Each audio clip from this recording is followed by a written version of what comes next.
What's up, sports fans? It's your man D back. Speak your mind, sports talk. All right, man.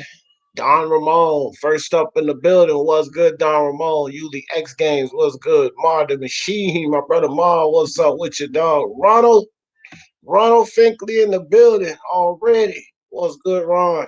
Chain with Ice, what's up? What's up? What's up? Ron said, Happy Sunday, make money, let's get it. Yeah, yeah, I feel you. JD, what's good with your fam? Put this bucket in the building. What's up? What up? Big DJ Big Lad say, what's up, D chat? Yeah, the boys had a fractured eye socket and nerve damage. Oh yeah. And Tyson won. Roy was in survival mode all night. Yeah, man. We're gonna talk about all that. Was I have my idea what happened with that Tyson fight, and it makes perfect sense. I wish I would have thought about this, but we'll get to that, guys. L Dog, what's good with you, L Dog? Hey, I swung through there for a bit, L Dog. And then I left out because I was chilling with the wife last night. But good shit, L Dog. Nothing wrong with quitting given the circumstances, though. No, in that circumstance, I mean, like uh he quit, but my idea on it is he did quit the fight. I mean, that can't be denied. But I don't think that he quit on himself. And I'll explain that. Uh Joe DC, what's good? What's good? What's good? Ronald Finkley said, speaking mind sports talk already. Boxing gods. Yeah, bro. No doubt. No doubt. Miguel. Miguel Robles. What's good with your fam? Soccer training club in the building. Rob in the building. Pipe Iron, what's good with your Pipe Iron?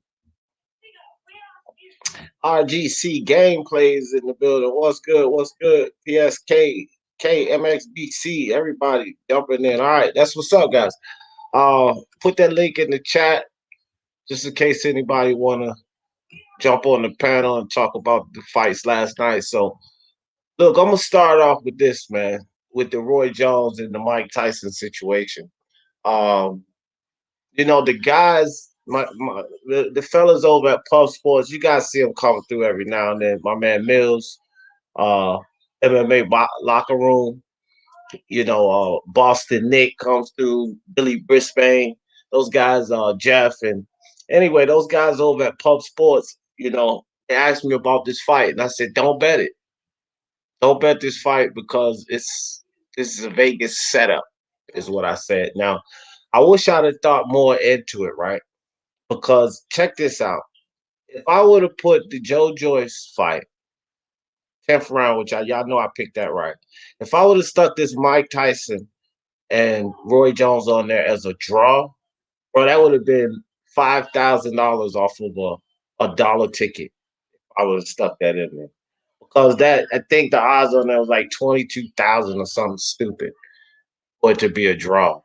But a draw made the most sense. See, here's the thing with this whole Mike Tyson, Roy Jones finagle, and why I was telling people don't even bet on it. But here's why the draw makes perfect sense. Vegas wins. Vegas wins. You guys, all of these bookies won with that draw decision. And I was on the right track prior to this fight saying that this is a Vegas setup. And when I say a Vegas setup, meaning nothing more than the bookies. You understand what I'm saying? The bookies, playing the game, get ready to make some money on this fight. And so this is why I told everyone just to stay away from this fight because it's a nightmare. It's a bookie setup. But if I had thought more into it, the draw made the most sense, guys. On just for this is a gambling perspective, right? Because all of these people betting all of this money. That fight was massive. I kind of regret not doing the fight last night, but I was extremely tired, guys, because y'all know I did the 2 fights yesterday and a live that morning. And I did the Dubois and Joyce card, and I was really spent. I didn't really want to do the Tyson card, but I think that was a big mistake because, man, everybody that did that fight had a major turnout. Like made more people in their lives than ever before. Each money had like 4,000 people in his live, bro. Just imagine that. And so it is what it is. I didn't do that fight, but it was huge. But with that line of thought, like the best Vegas trick would have been a draw. And I wish I would just thought into that more. I just kind of disregarded the fight. I wasn't going to do commentary on it. I wasn't thinking about the fight. I was like, man, that's the setup. If it was serious, Mike would win. And I didn't think much more about it. But had I thought about it on the gambling side, I might have went for a draw because a draw made the most sense. Everybody that bet Tyson, everybody that bet Roy Jones, no matter how they bet it, knockout decision, just bet them straight. They all lost their money. The bookies cleaned up all of that money because y'all can guarantee very few people picked the draw. Whoever did pick a draw was extremely happy, but not really many people picking a draw in that fight. It was going one way or the other. Tyson because he been out. Because Roy Jones wasn't really a heavyweight, or Roy Jones because Tyson been out of the ring for so long. That was really the consensus, but the money was going both ways. Draw, hardly nobody picked a draw. So Vegas and the bookies and all of them guys, they cleaned up. I mean, they cleaned the house on that fight. And I'm just not thinking like a gambler. I should have talked to Billy and those guys, Mo and those guys over there to get some insight. Because if I were to start thinking on those lines, like literally a dollar could have won me like $5,000 and some change. Absolutely amazing. Absolutely amazing. But forget about the judges in these events like that. And people say, well, it was a draw. Look, man, they had Daniel Dubois up on the scorecards, up on some of those scorecards. Like, come on, man. I'm not leaning on these judges. Everybody that watched that fight know Joe Joyce winning that fight. I mean, a lot of you guys were here when we were doing the fight. It was like it was lit in there, like 147 people in there. And when I asked after the 10th round, everybody had like 6-3 or 7-2, but everybody was in favor of Joyce. Ain't no way all of us don't see what we see with our eyes, man. Joe Joyce was winning that fight. The few flurries that Dubois had during that fight, that wasn't enough. That wasn't enough to take the fight over or to say that he won those rounds convincingly. The rounds that he won clearly. Joyce didn't do enough, but they were far in between. The rounds that Joe Joyce had in his favor, he controlled them. He was jabbing them upstairs and downstairs. And, he hit him with a couple of hooks. And, after the 7th round, Joe Joyce loosened up a little bit and started hitting Daniel with both hands.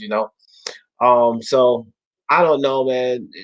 The fight was going to be Joe Joyce would have been robbed, I believe, if that went to the cards. It could have been a draw.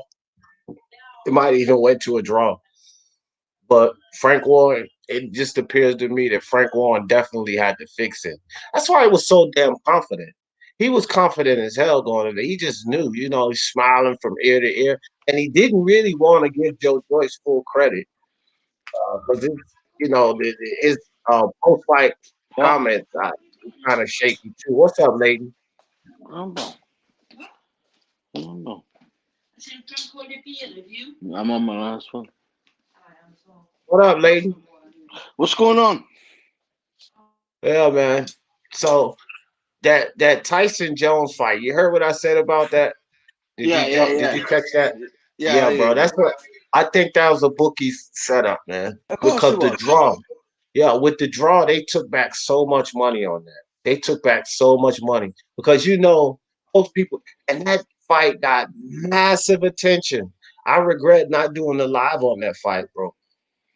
That fight got massive attention. So just imagine all the money that they had coming through all the books, either on Tyson or on Roy Jones in a draw. All of those people lost their money, man.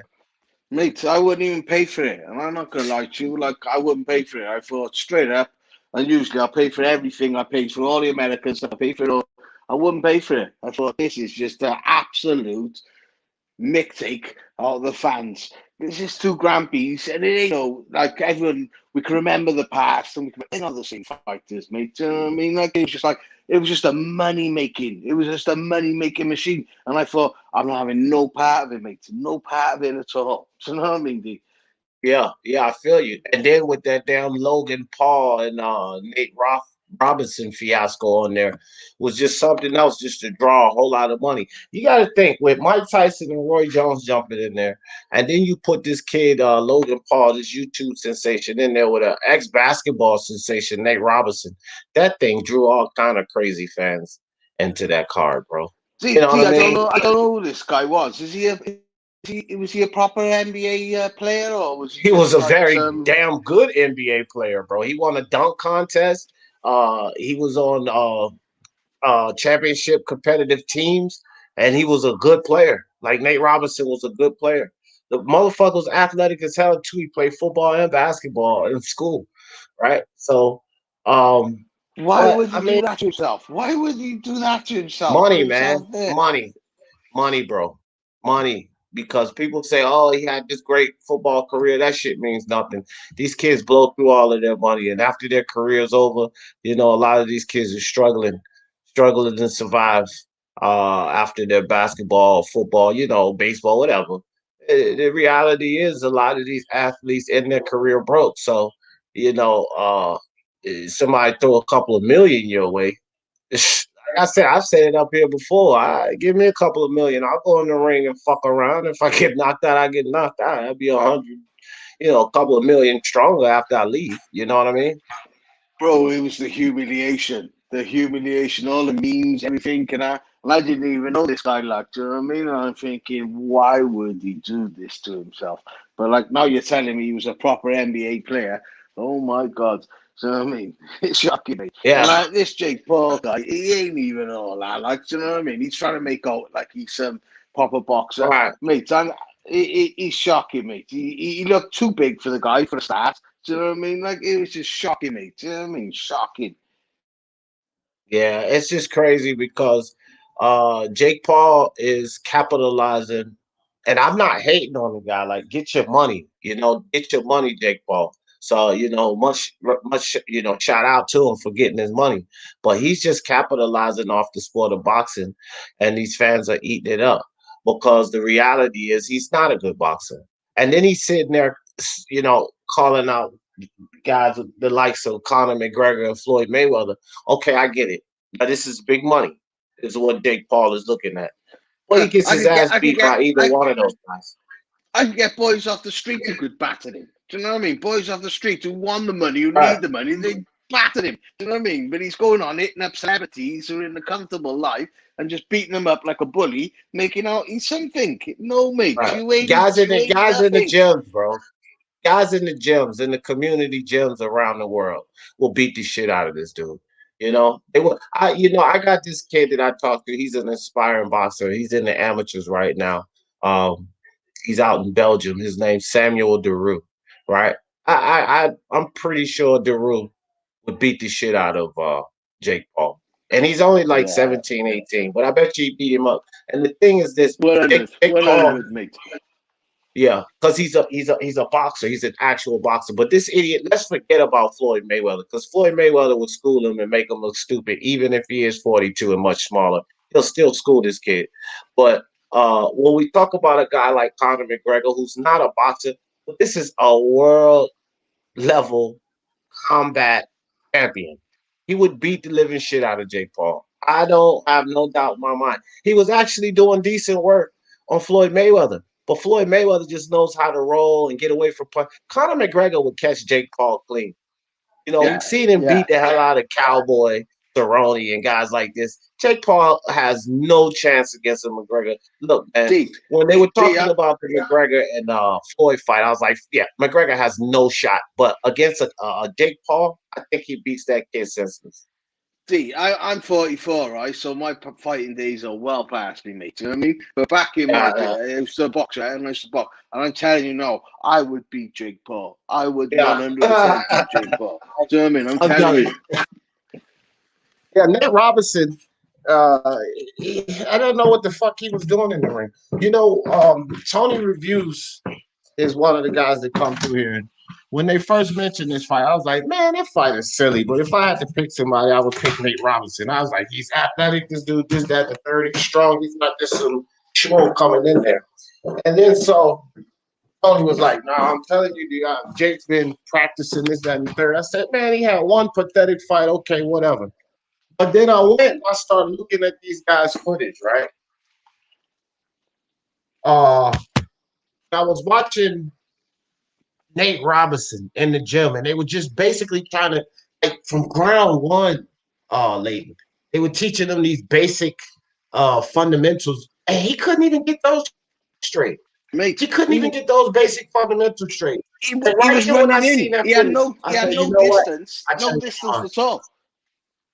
No distance at all. He was like he was just Yeah, running in. It was easy to step, find your yeah, it was distance, terrible. find your It thing, was and then terrible, and fight. that's why I changed my mind. I changed my mind as soon as I see Nate Robinson. Yeah, I couldn't believe it, man. I didn't know who this guy was. Like, I was thinking, what is he doing? What is he doing? Just looked like he's sprinting in. He's sprinting in. You don't sprint in. You find your range, mate. You find your range. And then when he steps in, then you have him. Do you know what I mean? Like, I boxed for like 15 years, mate. As a kid, like, do you know what I mean? It's like, come on, bro. Right. You don't do that shit. Man, he was the worst of the worst, bro. I mean, I don't know how much he even learned in the camp he was in, or what type of sparring they had him in, or I don't know. But Jake Paul is no by any means. No, he's not a good boxer, but he has fundamentals. You know what I mean? He definitely has fundamentals down. He's been in the ring enough in enough sparring sessions. He's been around the sport for a few years now, and he's been Yeah. training.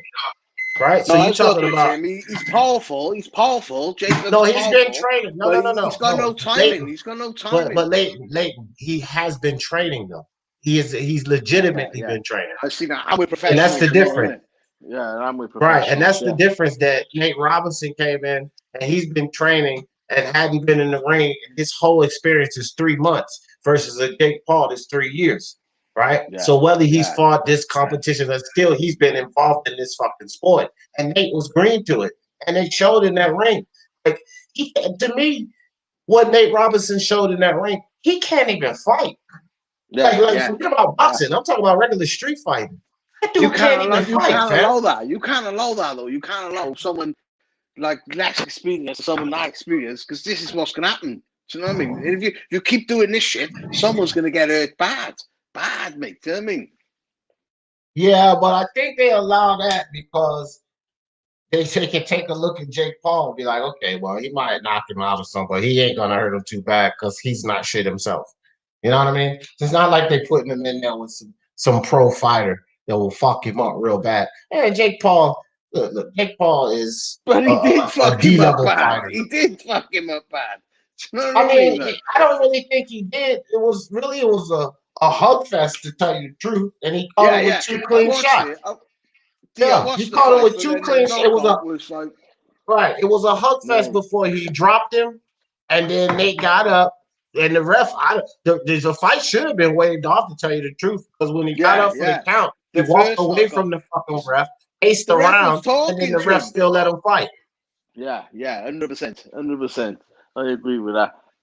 I can't believe that. Um, That's why, like, it was a fast. I wasn't paying for that pay per view, mates, and I'm so glad I never. I watched every fight on highlights on YouTube and all that, and I realized, thank God, I never paid for that. Do you know what I mean? You know, you know what it kind of reminded me of. Even though this is not that caliber fight. Uh, you remember when Jamel Charlo fought Jorge Cota right in between the Tony Harrison loss while he was waiting to go back into the rematch. Yeah, He fought yeah, Jorge Cota, knocked him out in the fifth. When Jorge Cota got knocked down the first time, that's what that reminded me of. The ref, he definitely was not ready to continue. But the ref let him continue, and Charlo walked right over to him and bow, knocked him down. It was the yeah, same thing with Nate Robinson. The ref should have yeah. waved it off. The motherfucker was Straight up, losing. mate, straight up. That's why I can't Yeah, he was believe the ref already said, give him losing. time, spoke to him, and then said, go on, and it's like, hang on, what are you doing, mate? Tell me. Right, Jesus. right. But like What a I freak didn't know show. nothing about this Nate. See, I didn't know nothing. I'm not from America. I didn't know nothing. I can't believe he's a baller, and you all like they let him do it. I can't believe they let him do it. What's the matter Yeah, with people? yeah. Hamza said Mike Tyson versus Roy George was very competitive at some points, but it was clear Mike, who's the body shot by Mike was vicious. His footwork was on point, looked amazing, and in shape for a 4-year-old. Yeah. I mean, look, man, it is what it is with that. You want 80 from an $18 bet? Hey man, I got that beat. I want 271 from $1 bet. Fucking around with Joyce. $271 from $1 bet.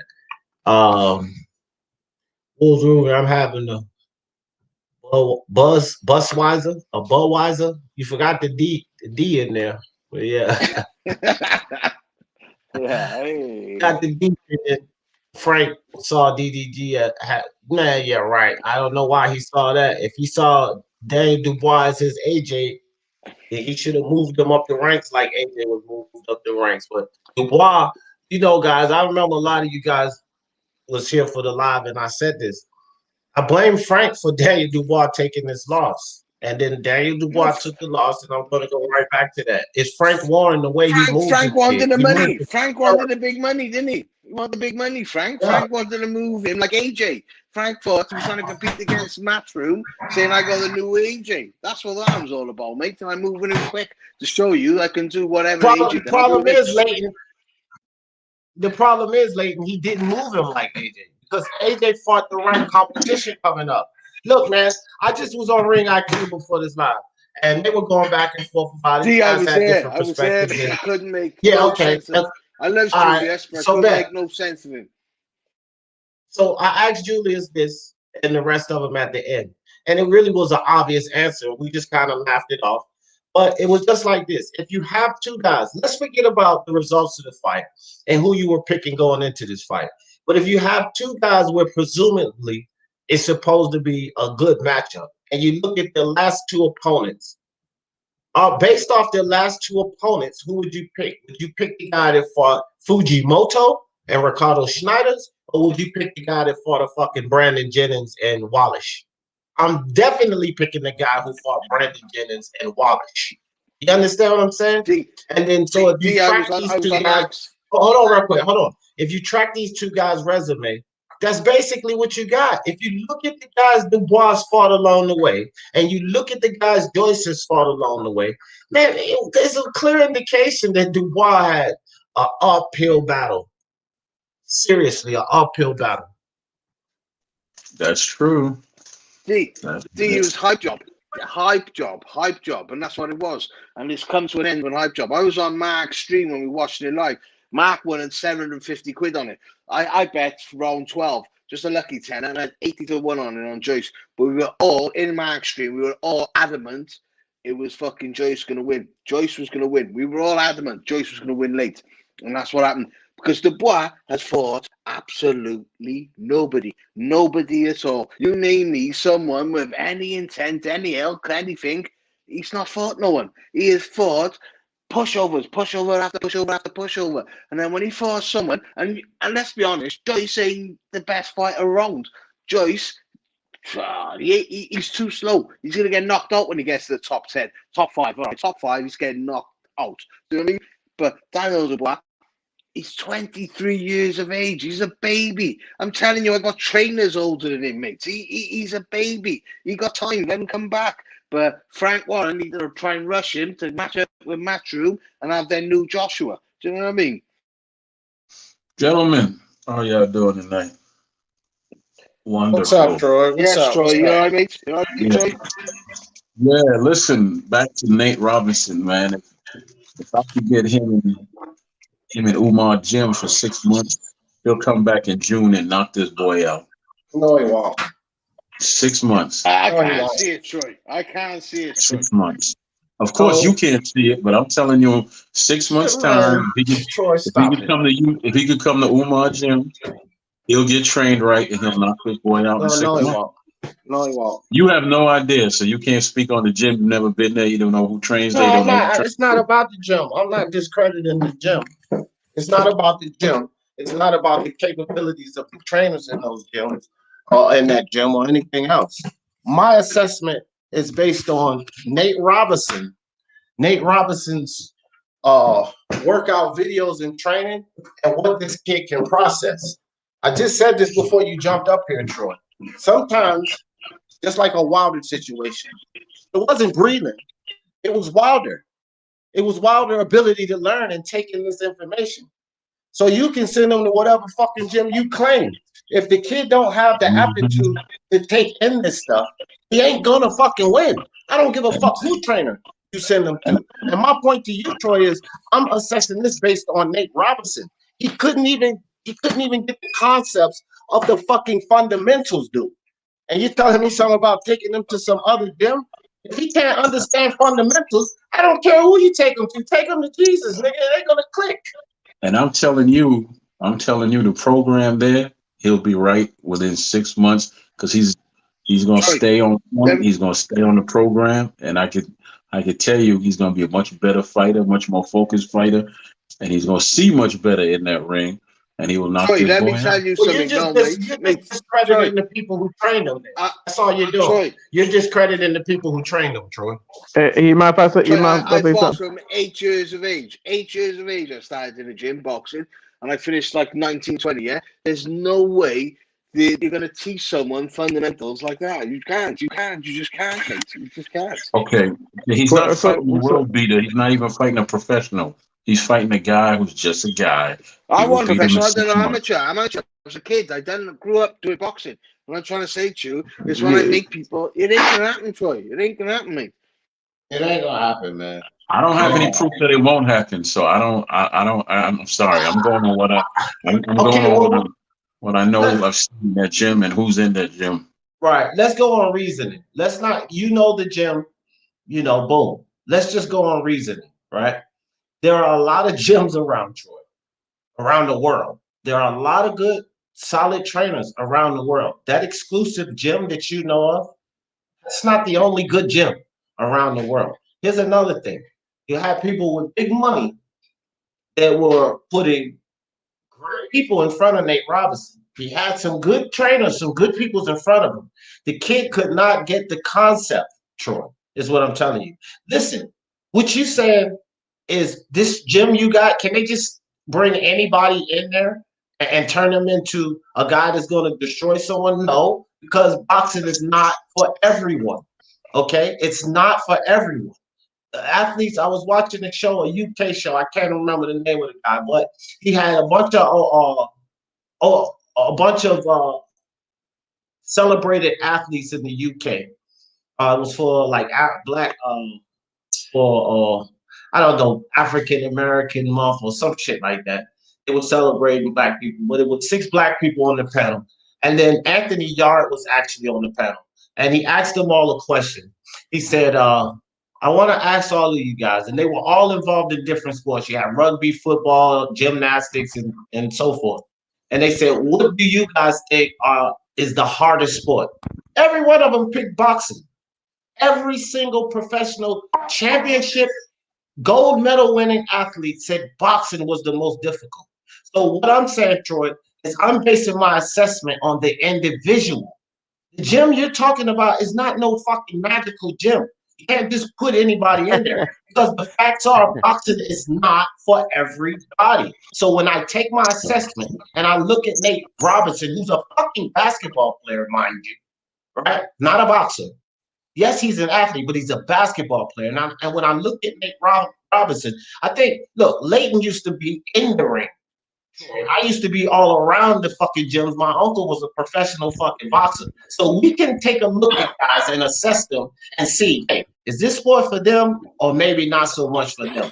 This sport ain't for Nate Robinson, Troy. I don't know what you see in Nate Robinson, but this is not a sport for Nate Robinson. So you can take him to your gym or any other gym you want to take him to. But if the sport ain't really made for that person, bro, you going crazy with that assessment. You're going crazy. I'll tell you what I'm seeing. 100%, D, 100%. Yeah, man. Nate was a pimp for the Knicks, but it's not a boxer, bro.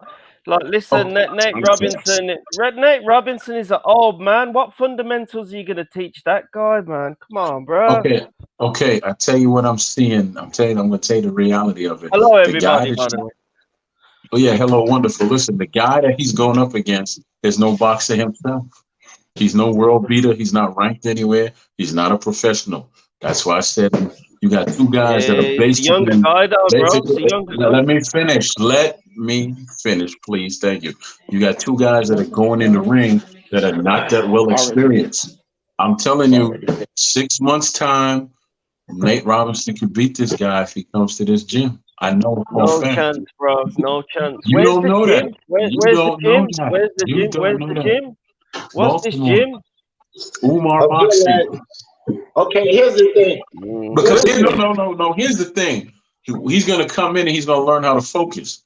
Then you can learn the fundamentals. You learn how to focus first. Then you can learn the fundamentals. Once you learn the focus and the fundamentals, then you can learn the fundamentals of what you're gonna be taught in that ring.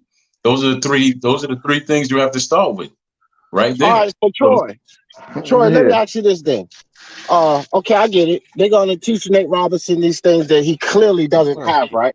So to me, it's like somewhat discrediting the people who did work with him. But not only that, what about Logan Paul, who's been in this for a few years or so, who's already that far ahead of Nate Robinson? So in 6 months' time, a guy that appears to us that he just doesn't really get it. Okay, he just doesn't get it, him individually. In 6 months' time, this miracle gym you're talking about is not only going to get him prepared, but it's going to put him ahead of a guy who's been in it for a few years. Because this is what you're saying. And not only that, he also has fights. He has fights, not a fight like Nate Robinson. He has fights. And he's been in this for a few years. So this miracle gym is just going to push a guy who presumably doesn't get it over top of a guy like Jake Paul, who's bigger than him. And come on, Troy. Yeah, like it's just you can say these things, but it's just not reasonable. That's not a reasonable assessment. I can say it, and it's reasonable just because of what I said before. The guy that he's fighting is not a fighter himself. Sure, he's been in there. Who's he been in there with? Guys who can't fight or are not fighters. You're talking about two guys who are not professional fighters. So okay. if I'm telling you that, if I'm telling you that I'm going to take this cat, and I'm telling you that if I'm telling you at 6 months is a reasonable time. I'm not telling you he's going to be a world beater in 6 months. I'm telling you he's going to be able to beat the guy who beat him in 6 months. Let me say something, Gurmit. It takes years to. You don't have to tell me that. I already know. I'm simply saying I'm putting him back in the gym. I'm simply putting him back in the gym with the guy who beat him. Troy, I'm gonna put you backstage, bro, because I just stopped them from cutting you off. So stop. Don't start cutting people off, Troy. Don't start it. Go ahead, Leighton. Troy, just to get the fundamentals, it takes years. I'm talking from a young boy. When I was young, it takes years just to understand your stance, understand your defense, understand your thing to do it. And when those two fought, you could see they were amateurs. They were running at each other. There was no distance. If you're fighting proper, you have distance. You keep your distance, and then you hit and hit it. But that was just pure amateur.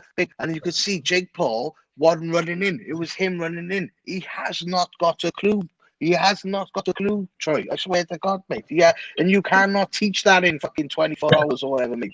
You cannot, mate.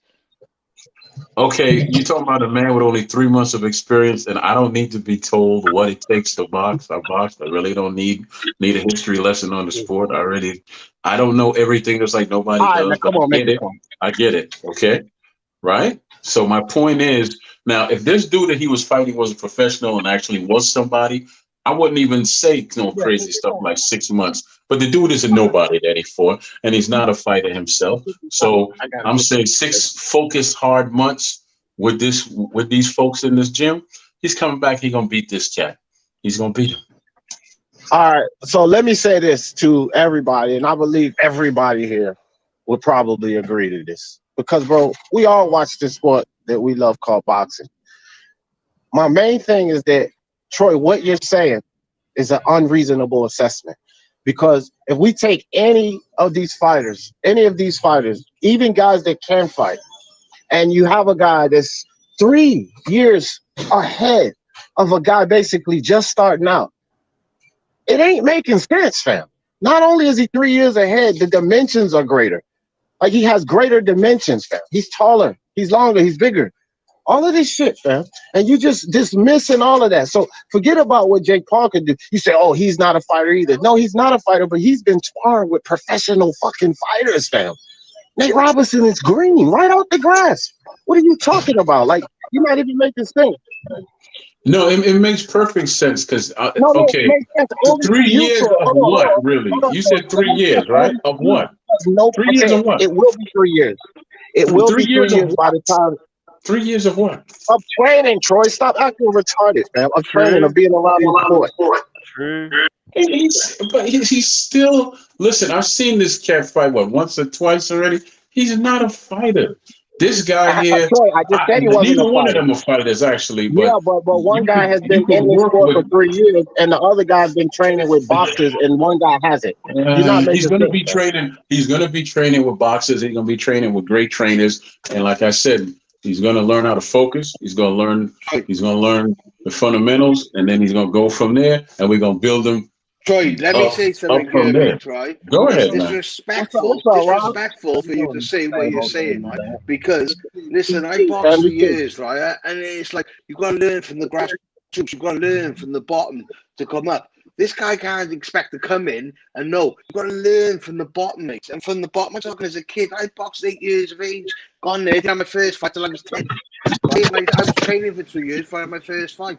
Listen, you cannot. It's like taking a kid, molding him, and then chucking him out. There's no way this guy, because he's athletic, which I agree with, he's athletic, that he can do it. Because you're athletic, you can't do it. You've got to learn the fundamentals, mate. If you don't learn the fundamentals, you're gonna get hurt. Simple as, mate.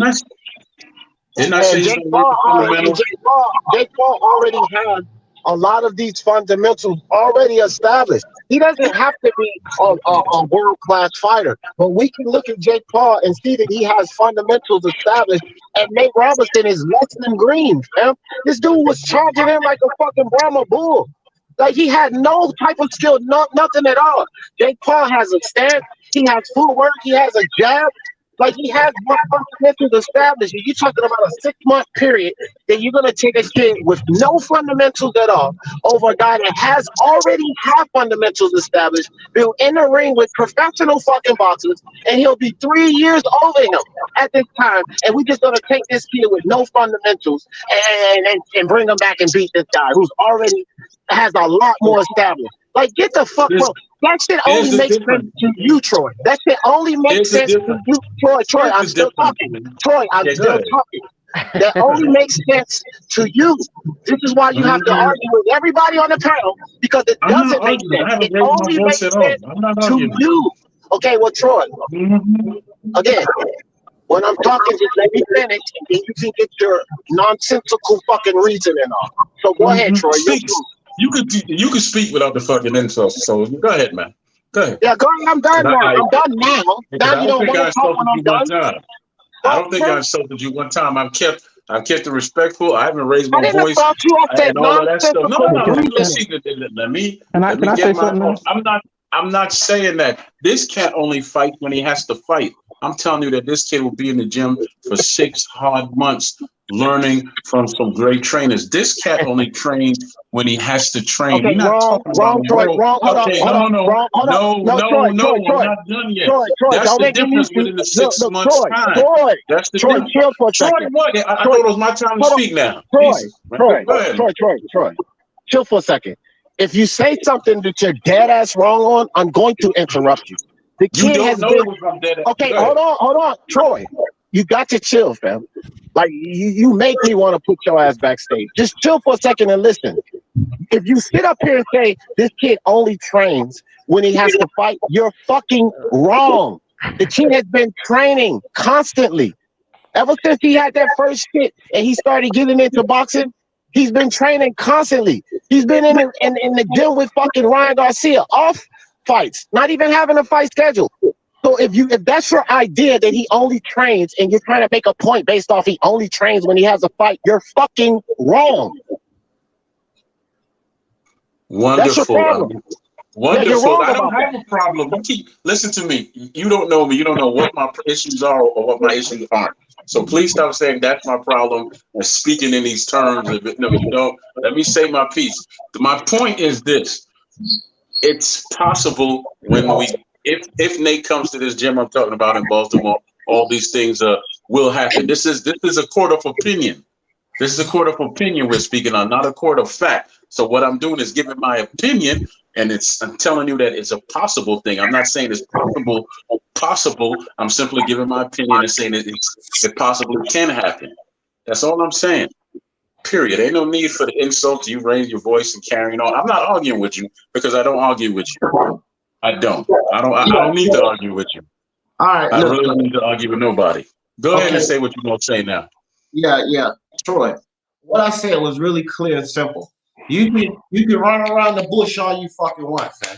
I'm not running around the bush, man. I'm simply telling you. Like, okay, now I didn't kick you out. I just put you backstage so that you're not able to cut anyone off. And I know you can hear me. So just sit back there for a while since you can't keep your mic on fucking mute.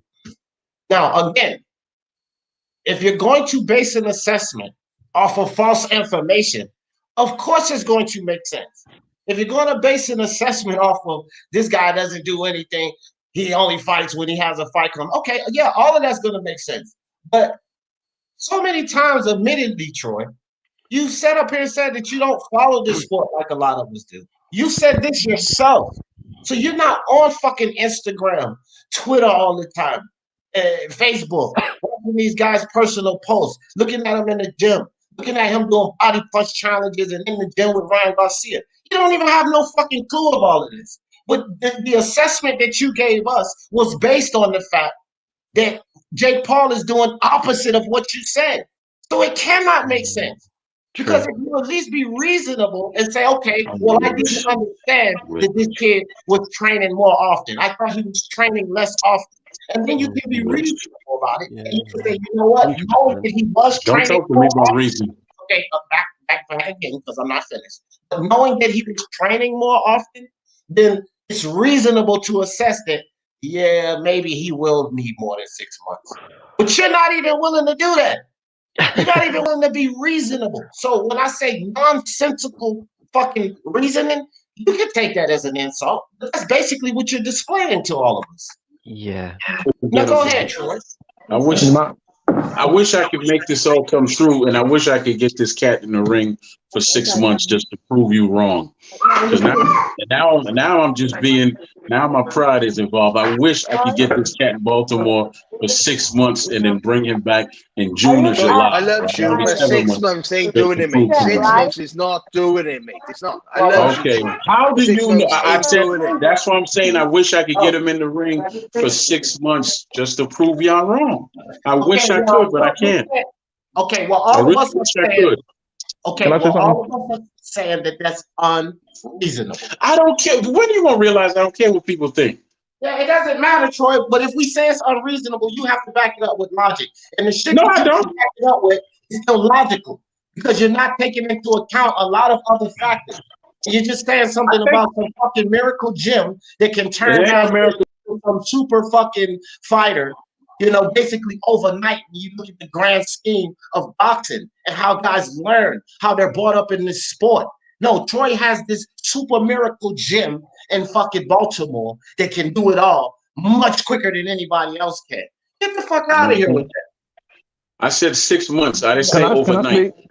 You can't. First of all, I would never say you could train nobody overnight. That's why I didn't say 2 months, 3 months, 4 months. I said 6 months. And he's not going to be a world beater, but he's going to be good enough to hold his own with this guy and then beat this guy in 6 months. That's all I said. That's all I said. This guy is nothing for what he is. A dude who's a pretender. Can I say something? I haven't even got to say that yet. 6 months. I'll tell you I'll beat it. I didn't hear you because I was talking. I'm sorry. I'll beat it. All right. Can I say something? I don't. Go ahead, Battle Rifle.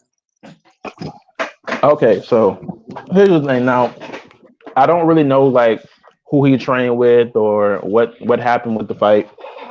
Now, I know the guy has a lot of like athletic ability, like too, because like he surprised me when he came out that first ring. Now, I want to say about the fight, I do think he can be you can change up his style with 6 months and able to beat Jake Paul. I'm actually gonna agree with old boy, because I actually think he can do something if you actually put him in the. Yeah, sure. My bad, bro. Like, bro. Okay, so Troy, we gonna pretend that you did recognize me on Ring IQ the other day. We gonna pretend you didn't recognize me? That was funny shit, man. Called him Troy old got boy. selective memory. Go ahead, Battle. Just continue, fam. Yeah. So like, for me, like honestly, when I looked at the fight, I seen Jake Paul as a better fighter. He was doing everything right. But it's the simple fact that because he came in so strong, he couldn't get his offense going, and that was his biggest letdown in that fight, and and that's essentially why he got put on his butt twice. So that is what it is. I got more stuff to say on it, but if y'all want to, if Yeah. old boy want to cook, No. I'm going to retort to you, Battle Rifle. I'm going to retort directly to you. we know D. Get to it. Yeah, because you agree with this foolery.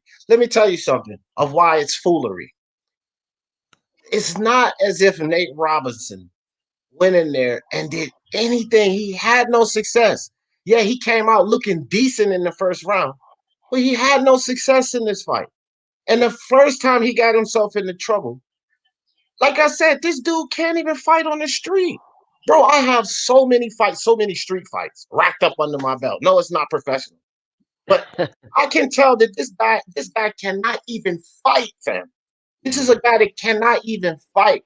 And you 100, D, 100, man. You don't Yeah. know that D. Hold on, You don't really know that. And you and Troy are sitting up here trying to tell me a guy that cannot even in 6 months time, he's gonna turn around and come beat a guy who actually shows the ability to fight. No, he doesn't show the ability to be no fucking Ryan Garcia or nothing. He's not a boxer. That part I agree with Troy. Neither of these guys are boxers.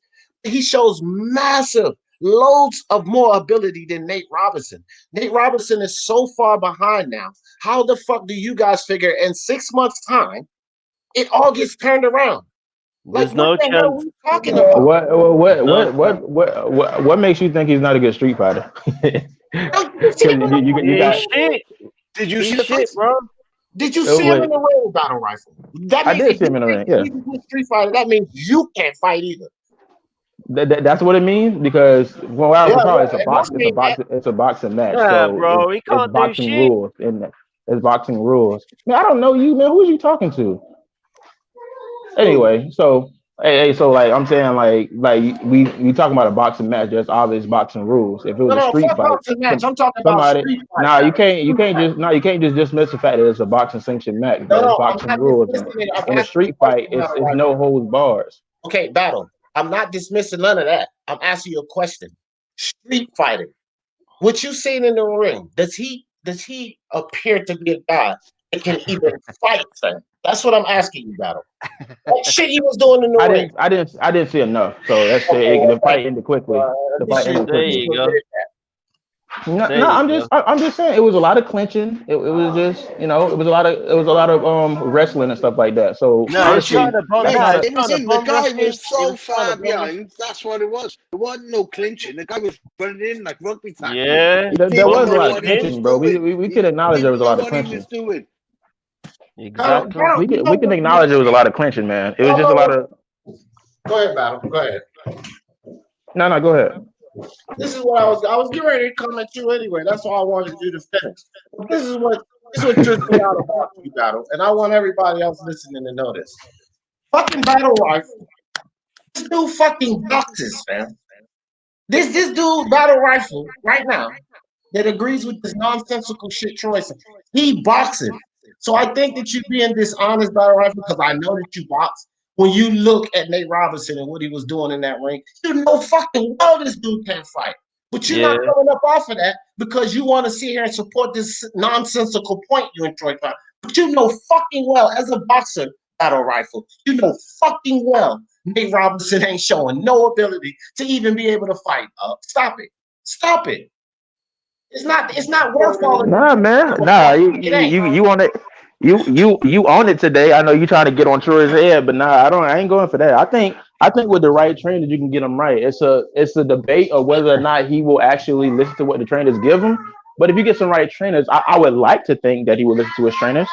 But there's no evidence. There's no evidence. There's no evidence, at least from what I have seen, that he just doesn't let me listen ask to you this people. honestly, in your honest opinion, as a fighter, as a guy who's been in training, if you were that far of ahead of a guy and you beat him up and knocked him out like Jake Paul just did, You mean to tell me that guy that you're that much farther ahead of, that these trainers can get him in the ring in 6 months and come back and beat you in 6 months? Do you really believe that? Or would you say, I'm going to beat the shit out of this dude again? He's still going to be way far behind. Yeah, like that. If you're watching too many Rocky movies, mate. Too many Rocky fucking movies. How am I watching too many? You just killed your whole argument. Because you're a boxer, you know better than that. That's the whole point I'm making with Jake Paul and Nate Robinson. He's that far ahead of fucking Nate Robinson. Can I have a quick say? Just a quick say. Better than that. Okay, wait. Let me break this down. Let me just say what it said. Can I have a quick say? Look, go ahead, Phil. Basically, you can't teach an old dog new tricks. You know, I'm in my 50s now, and I had a decent amateur background in terms of boxing. Listen, this guy's 38 years old. He's an old guy, this Nate fucking dog, this fucking guy from the Knicks. He's had his career, he's had his time. You're not going to teach an old dog new tricks. Jake Paul's 23 years old. He's still fresh and young. Exactly. That's what I'm saying, bro. I'll turn my camera off, and that's all I've got to say. You're not going to teach that guy anything, bro. That's why this shit doesn't make sense. That's all I'm saying. Like, okay, you said something, but we can't make sense of this. It's so many things to tell us that that's probably not likely that a guy that's this far behind gets into some gym. I don't give a fuck if you put him with Mayweather Sr., fam. Like, I don't know what gym Troy got, but let's talk about send him to the Crunk gym. Oh, Troy, your gym's more credible than the Crunk gym? Like, come on with this. I don't give a fuck what gym you send him to. He's too far behind. So reasonably, I'm just saying. Troy's watching Rocky movies, shit. Rocky movies. I'm telling you. I'm just saying a reasonable assessment would be no, it's going to take him more than 6 months. That's all I'm saying. So when Troy said what he said, I said that's just unreasonable. And that's the fact, bro. That like, how would we reasonably think in this situation that Nate Robinson only needs 6 months to come back and beat him? Come the fuck on. Go send him over there with Floyd and them, and I still don't think it happens. Like, this shit is crazy. Man, see, this is your problem, dude. You always putting your opinions out as if they facts. Here's the thing. We might not think it's unreasonable. I didn't say nothing about a fact. It's not a reasonable assessment. I didn't say nothing. Wait. You did just say that's a fact. I just heard you just say this like a second ago, man. What do you? Okay, look. I swear, man. You forgetting what you just said. Okay, come on, bro. We're not gonna do this. Yes, some points I said was a fact, not the whole argument. None of us know anything here. I get that. Like, we don't know if he could beat him in 6 months or he can't. If Troy's miracle gym will work or if it won't. We don't know any of that. I'm saying it's not a reasonable assessment battle. So for the whole argument, I didn't say anything was a fact or not a fact. Some points that I made was definitely a fact. That's how you back up arguments, with facts, battle rifles. So don't try to twist my shit up. Go ahead. No, I ain't twisting it because when you was talking about hey, me thinking that's unreasonable for him to come back, you said that's a fact. You said that. That's exactly what you said. So I'm not misconstruing your words or twisting it. That's not what I'm doing. That's what you said. You might not remember it, but that is what you said. Let's get back to the heart of the matter. Is this a reasonable assessment to you, Mr. Fighter, Mr. Boxer? Is that reasonable to think that? That's what the whole point. What I came out with. So I mean, I do think it's reasonable. You contradicted yourself because you said if it was you would say, nah, the guy's too far behind me. So you contradicting yourself. No, because when you asked that question before, old boy came in and then said said his piece. I was trying to say, are you coming from a perspective of a trainer? But I couldn't get it off because old boy was speaking. So I was like, okay, whatever. Like, just go ahead. No, he ain't coming from no damn perspective of no trainer. Yeah, that's why I was going to ask the question, but I couldn't get that. Go ahead. Have you been around Troy on Ring IQ plenty enough? Troy always coming with these wild ass goddamn. You been around it, battle rifle? That shit was coming from Troy. I know. I know. Damn trainer. He always come with these wild ass fucking scenarios that don't make sense. How many times we done dug into that shit on Ring IQ? Troy got these wild ass scenarios. They only make sense to him. That shit don't make sense that a guy that's that green. He has a miracle gym, huh? Yeah, the Miracle The Gym. Miracle Gym. The Miracle Gym is going to do something that's not reasonable. That's what I'm saying. Like, if this was a reasonable, okay, let's say Nate Robinson was slightly behind Jake Paul. Like, he's actually been in the gym too. He's actually been in the ring sparring with professionals too. He's actually been involved in this shit, a little over 2 years. Let's say that was Nate. Then Troy taking them to that gym, that's reasonable to me. But this is a guy who's green as fucking grass, man. And his first fight showed he was absolutely terrible. When Jake Paul is we can at least call him a starting boxer, a low-level boxer. He at least has some fucking boxing acumen, fundamental set. The guy knows how to throw a jab. He knows how to shuffle his feet. He knows how to stand in the correct stand. How many times did Nate Robinson run up on him fucking post it up, man? Not even in a correct stance. That's how far behind he is. So how the fuck is this reasonable to say that he can turn all that around in 6 months and surpass the guy who already has that shit established? He's not gonna. My boy Nate Robinson gonna become a new man in 6 months at that Miracle Gym, man. You tripping, D? Miracle Gym. I'm telling you, man. You don't know the training. You don't know the Mickey type trainers they got. I don't think you understand this. You don't really get it, D. And that's why you gonna stay. That's why you gonna stay on this level where Troy is above you, man. That's yeah, right. Listen, D. Beat me if I was a drum and he was the drum. D. That motherfucker still could beat me. Listen, D. I never said it was a Miracle Gym. I never said he was going to surpass him. What I said clearly is that in 6 months he'll be able to beat him. That's what I said. He's not going to surpass him. So the reason why I said that is because in 6 months' time he's going to endure 6 months of focus and hard training. Sure, this guy will be training as well, but I'm telling you, in 6 months' time, he's going to fare a hell of a lot better than he did after only working for 3 months. And I can tell you, in most of those 3 months, he probably really wasn't even in the gym. He was hyping up the fight. This is going to be 6 steady months. Ain't no hype, ain't no advertising, ain't no build-up.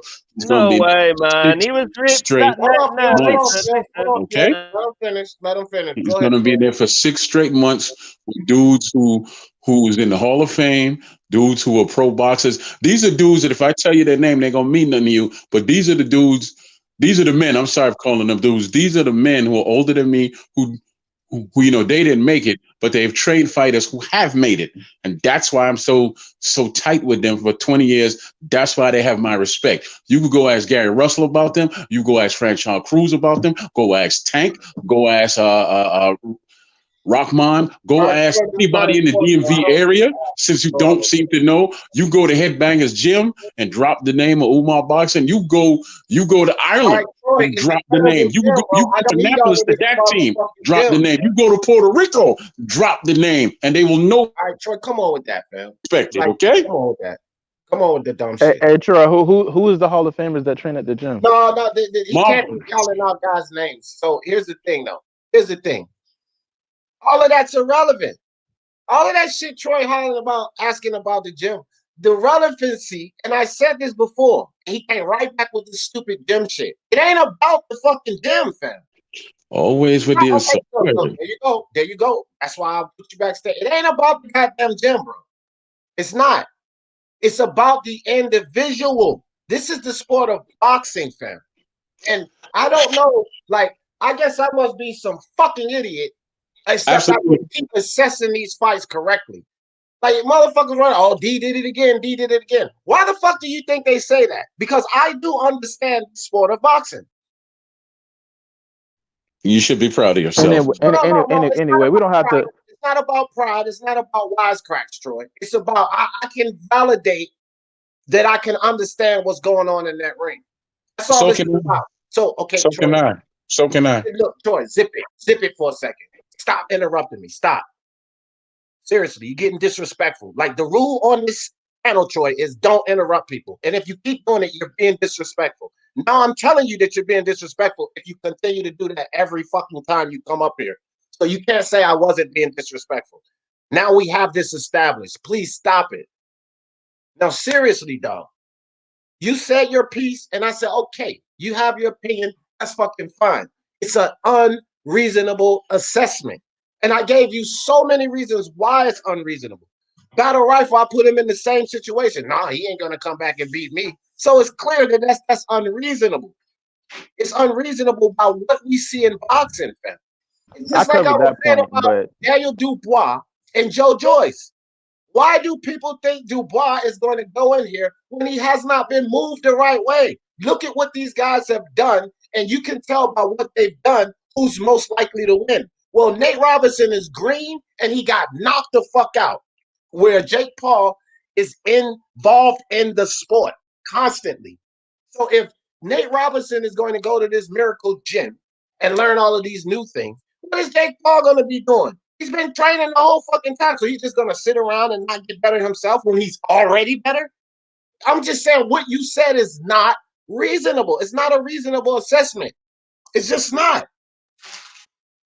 It's not anyway, we don't have to spend 24/7 on this particular topic. Now, hey, anybody want to talk about how Joe Joyce beat this man with one arm?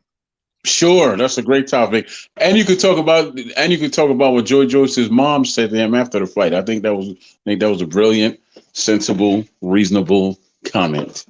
What she said? She said, "Well, now you know how it feels because your eye is swollen." Oh boy! Exactly. That was a great comment. That was a great comment. Nice lady as well. Nice lady. Yeah. Well, Daniel Dubois was an idiot, and to me, that's almost instant karma. When you talk about somebody being blind, well, now you blind out of one eye. How about that? That's crazy, yeah, bro. Yeah, I mean, like the dude. It's easy to get destroyed. Your eyes are so delicate, you know. If you get bang, bang, it can go. It's just gelatinous. We're made of water, so. Everybody walks around like they think that they're fucking, sorry for swearing, think their robots are made of steel, but we're made of water and bones, you know. So when he said that thing about Dubois, about Joe's mom, what he said, Dubois, that was well out of order. You don't do stuff like that, man. Yeah. You don't do that. You know. Who he was addressing. I'm friends with Daniel as well, so I'm on his Facebook. I've known him for years. I've known Daniel for years, and you know he's in Moorfields Eye Hospital now, which is where a lot of fighters go when you get eye damage. So they go and fix you up. It's in Old Street in London. It's a world-renowned hospital for microsurgery on the nerve, optical nerve, and stuff. So. Hopefully Daniel will be okay, but I was very disappointed in what he said about Joe's mother. Come on, bro, there was no need for that. I agree with you. On to the one hand thing. Look, exactly. Yeah, because Julius was going on and on and on and on about how he beat him with a jab. So I want to put this in the context. The predominant weapon of that fight was the jab. So if somebody says he beat him with a jab, that's a reasonable assessment because the predominant weapon in that fight was a jab, right?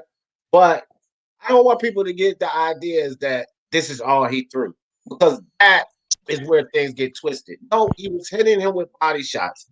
After the 7th round, he started letting go with both hands, you know? So it was more than just the jab. It's just the jab was what he had the most effect with. The jab is what punished that eye. And as we said before, Joe Joyce hitting you with a jab is not like Tyson Fury hitting you with a jab. Joe Joyce is like sandbags, getting hit in the face with sandbags when Joe Joyce hits you. So what you call a power jab, them. Not just some paw and jab or a jab to keep distance. This was a power jab. That's what he beat him with. So, you know, predominantly one hand, but he did more than that. He worked the body. Look, every time he threw one of those sandbags to Daniel Dubois' gut, don't you people realize that's why the dude was gassed out? Yeah. Right? That's why he was gassed out. Yeah. How about hold on for a second. How about the fact that Joe Joyce was using his feet to make Daniel Dubois miss on hooks? When big guys like that miss on throwing books, it gasses them out. So then we just going to sit here and not acknowledge all of the other things that Joyce did and just say he beat him with a jab. That's an unfair assessment, man. To say that's unfair to just say that's all he had. No, he was using his feet to beat Daniel Dubois. He was using a straight to the gut to beat Daniel Dubois. He threw some hooks to the liver. He threw some hooks upstairs. He threw a 1-2 later in that fight. He broke the dude down, fam, and then he closed his fucking eye. Right? Let's give Joyce his respect. And he beat him with tempo. I get the feeling you coming at me when you. So, go ahead. No, I can't bring out you, but you want to take it, you can get it too. Hey, I'll say because you can't get me on that one because I ain't say nothing that you can't do to it. So I mean, but here's the thing, but like I said, like when it came to that fight, that the dude really was like low as far as his power punches go. His power punches were low. It wasn't that high. The dude landed like most of his punches were jabs. Now I think he probably landed and I think he landed like less than like 20 power shots. Like that's how low it was. Like it was really low. So like that he primarily beat him with that left hand though. Like he was banging that thing, bro, and dude end up breaking his orbital bone. Like I don't know too many boxers that come back from that just well. It's usually like that fighters are never the same. Like if you look at like Margarito and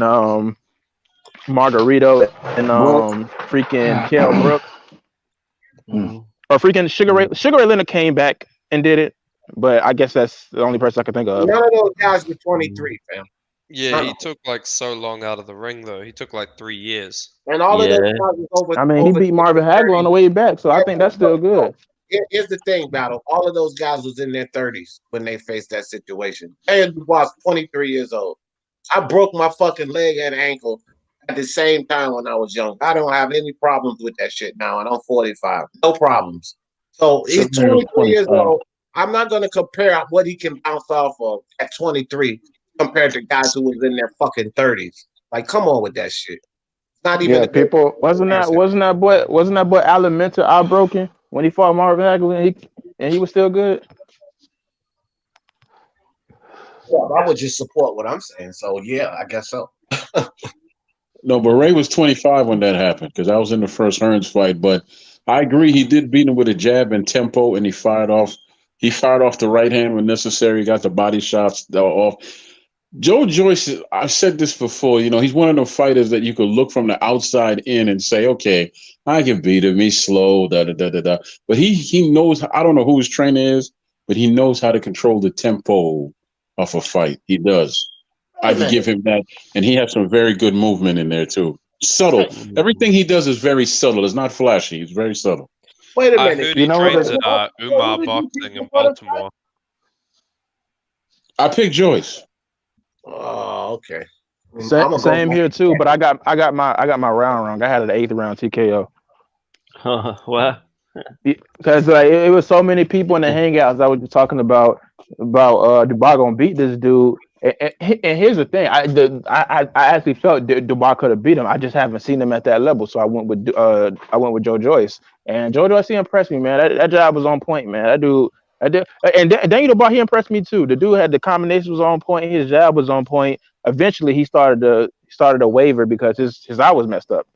So, maybe so much he can do. Maybe Daniel Dubois should go to Troy's Miracle Gym. And then, that's probably. No, you can't train hard. You can't train hard. Now he already has the fundamentals. Listen to me. You can't train hard. You can't train hard. I don't care what you say. You can't train hard.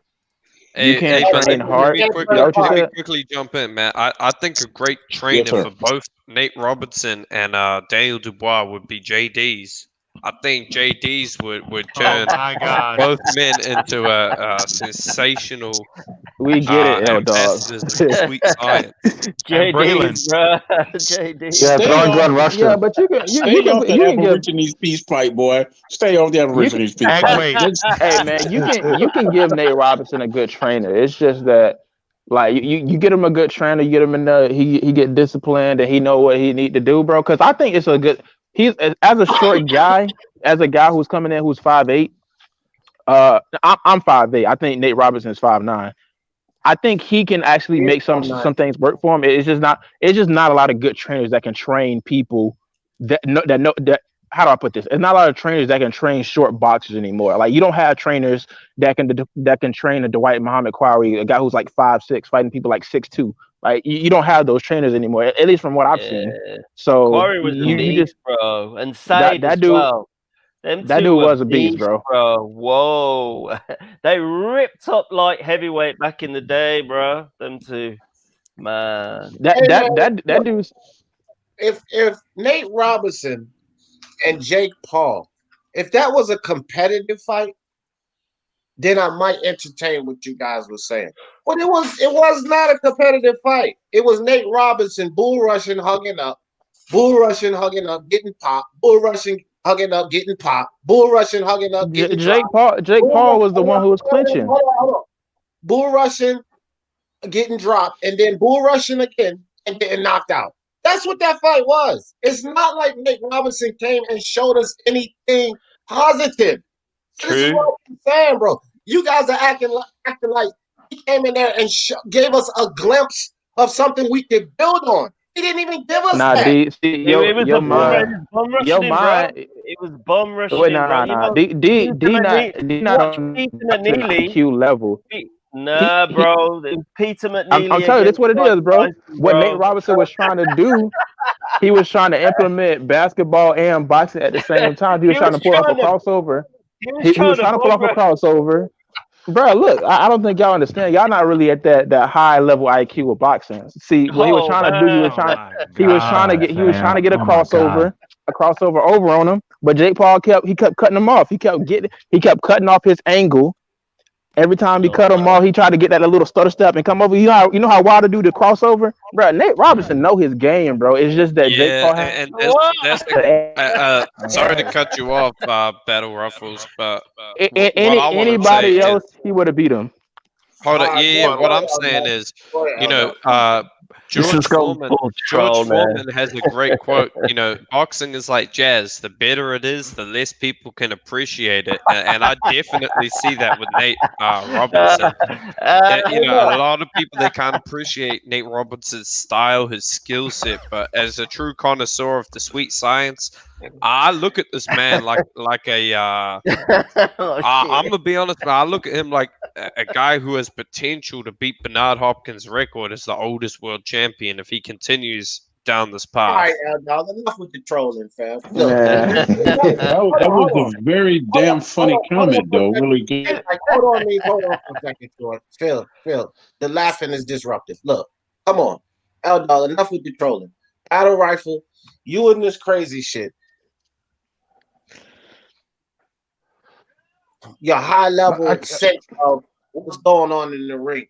Battle rifle, I will take that from you, right? When I'm not in the top 5 of picking these fights and you down in like 35 or 36 or something. So when you get up there with me and you can tell me how high your IQ of what happens in the ring. But as long as you down there, I can't beat you anywhere close, I'm not trying to hear your bullshit, right? Okay? I'm not even trying to hear your shit with that. Neo, let Neo jump in here. What's up, Neo? Virtuoso and JD. Troy, listen to the names, Troy, because none of them was Troy. Neo, Virtuoso, and JD. Let's let them get in on this. What's up, Neo? Man, I've just been sitting here listening to fucking Free Smoke Sunday on Speak Your Mind Sports Talk over here. What the fuck, man? Well, I got to get it. Yeah, I'm happy to jump on the panel, man.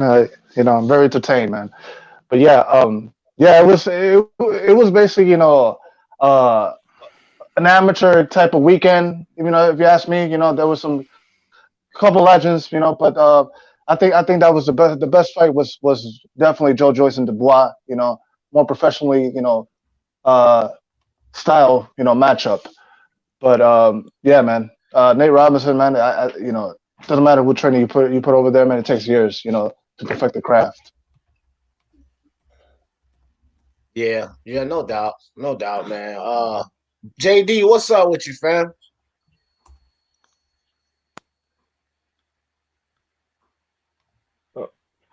AD, you there? Yeah. Can you hear me? Yeah, we can hear you. Cool. I appreciate you putting me on the temp panel. Yeah, all day, bro. Anytime.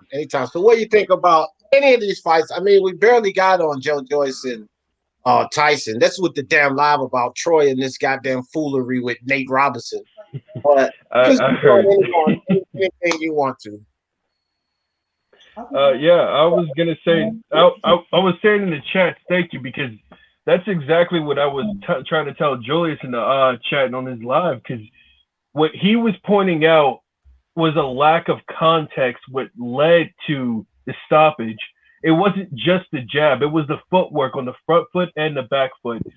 That Joyce was defensively sound in pretty much all the rounds. None of those shots from Daniel, even in those 15 spurts, so it was like 1 or 2 shots that landed clean. The rest were on the shoulder or they missed. Like it was a diligent effort on breaking down that man. It wasn't just the jab, and by doing that, you essentially make it seem like Joyce didn't. You don't give Joyce his full credit. Because it's often. Oh, yeah. No, go ahead. Yeah, no, go ahead and finish, Jacko. You was cooking, fam. Go ahead. No, I was just saying, like, it just takes away from Joyce's victory, because a lot of people always come up with the same old story that he has slow hands, that he's easy to hit. Well, he wasn't easy to hit last night, and he was 10 years older than the guy. Like, the guy with the faster reflexes couldn't put hands on this guy. Yeah, man. Yeah, I don't look like I disagree with that a little bit. Well, go ahead, break it down, though. Yeah, I mean, I do believe Joyce. Like, I think without a doubt, the guy does have slow hands. Okay, that's not saying he's a bad fighter, but he has slow hands, and he is there to be hit. Dubois was hitting him with quite a few good shots. They just didn't have much of an effect, and I think it was pretty much him gassing out. And just Joyce using his movement well to prevent Dubois from planting his feet and getting off. But I do think he is there to be hit. His defense, like, he's not a defensively sound fighter. Now, his defense isn't poor, but it's not. I think it can be okay when he wants it to be, but I think against elite competition, he'll get pieced up again. I agree, but what I'm saying is that, like, he got hit a couple of times, like you said. I'm not disagreeing with that, but what I'm saying is, though, as what everybody made it out to be was that Joyce was defensively irresponsible. That even with his, like, with Joyce having slow hands, he has great timing, and his distance control and his timing and his footwork was what led him to the victory. It wasn't just the jab. Is what I'm trying to say. Yeah, I agree. JD, I was just about to ask you guys something.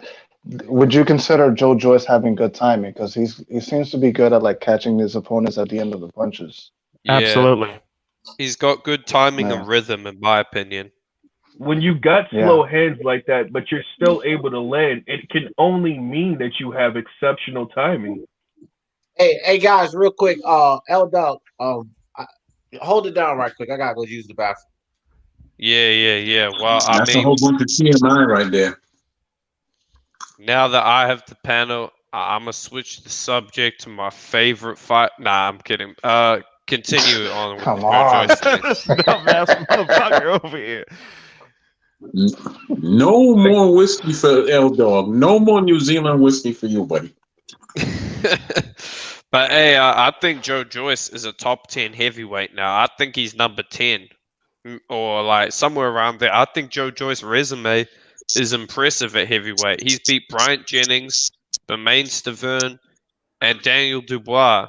And I think when you count his amateur pedigree, you got to give him that boost up there. Who's in front of him, L-Dog? You said he's in the top. He's number 10. Who were the nine fighters in front of him? I would say Usyk, Michael Hunter, Povetkin. How you gonna put Usyk in front of him when Usyk hasn't beat anybody? I mean, Usyk beat Derek, okay, and then he beat who? Witherspoon. Yeah, but That's I it? mean, Usyk is based on his cruiserweight achievements as well. But I mean, that's a different debate. Usyk did school Joyce in the amateurs as a semi-professional. No, he did not. Yeah, he did. He schooled him. No, he didn't. It was a good fight. I saw the fight. It was a damn good fight. He schooled the No, dude, no, man. he did. He did school him in that fight. What? What are you on about, man? Have you watched the That's fight? why I put Usyk ahead of him, mainly, and I think Chisora is honestly, if you put Chisora in there with Dubois and Bryant Jennings, he probably would have beat both of them at the stage of their career they were in. Yeah, there you go. True. So that's why I'll put Usyk up there.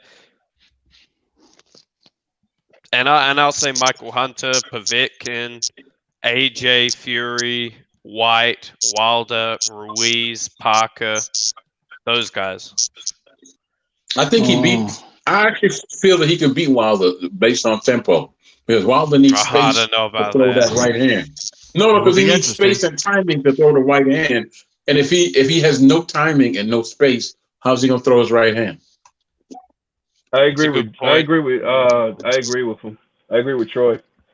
But I can't back anyone with bad defense. And I mean, Joyce's chin, I think people might be overrating it. Like, yeah, he's showing it's good, but he has been knocked out before in the amateurs. So let's not act like he's never been knocked out or never been dropped.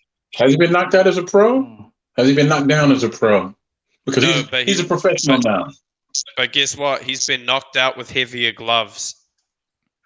Yeah, he has been knocked out as a pro, sir. That was my question. Has he been knocked out as a pro? He hasn't fought the level of opposition he did as an amateur, though. What up? What up? Oh, you said I'm back. Okay, somebody else talk to him. What? What we at? I was saying Joe Joyce versus Wilder. Joe Joyce versus I was gonna ask, does Wilder knock out Joe Joyce?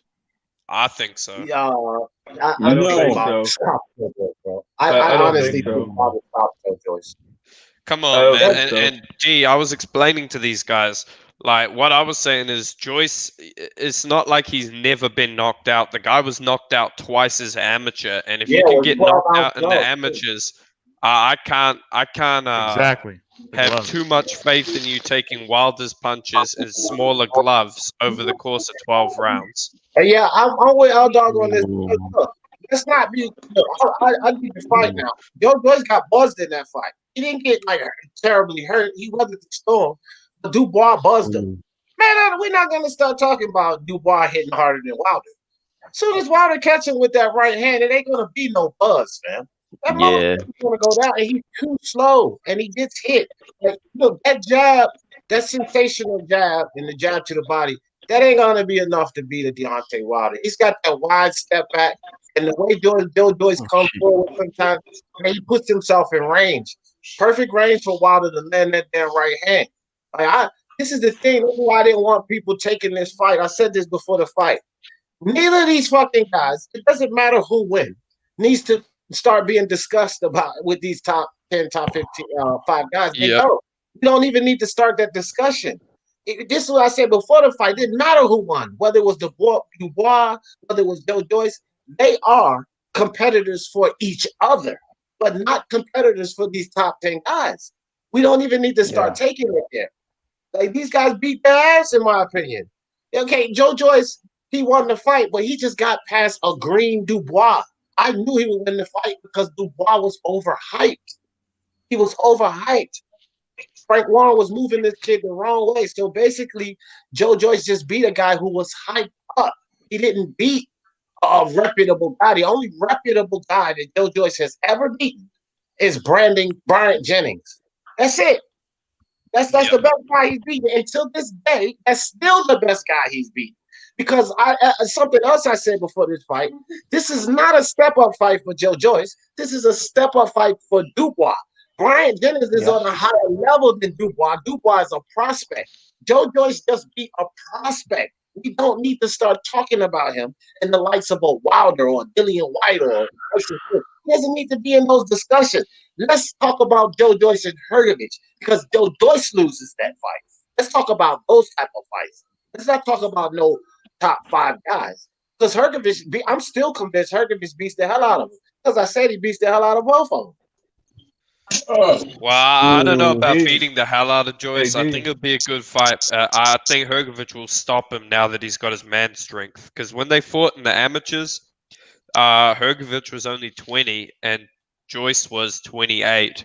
So it was kind of like Hergovich was a young man, Joyce was in his prime. Now Hergovich is in his prime, and Joe Joyce is, I guess, old if you think about it in boxing.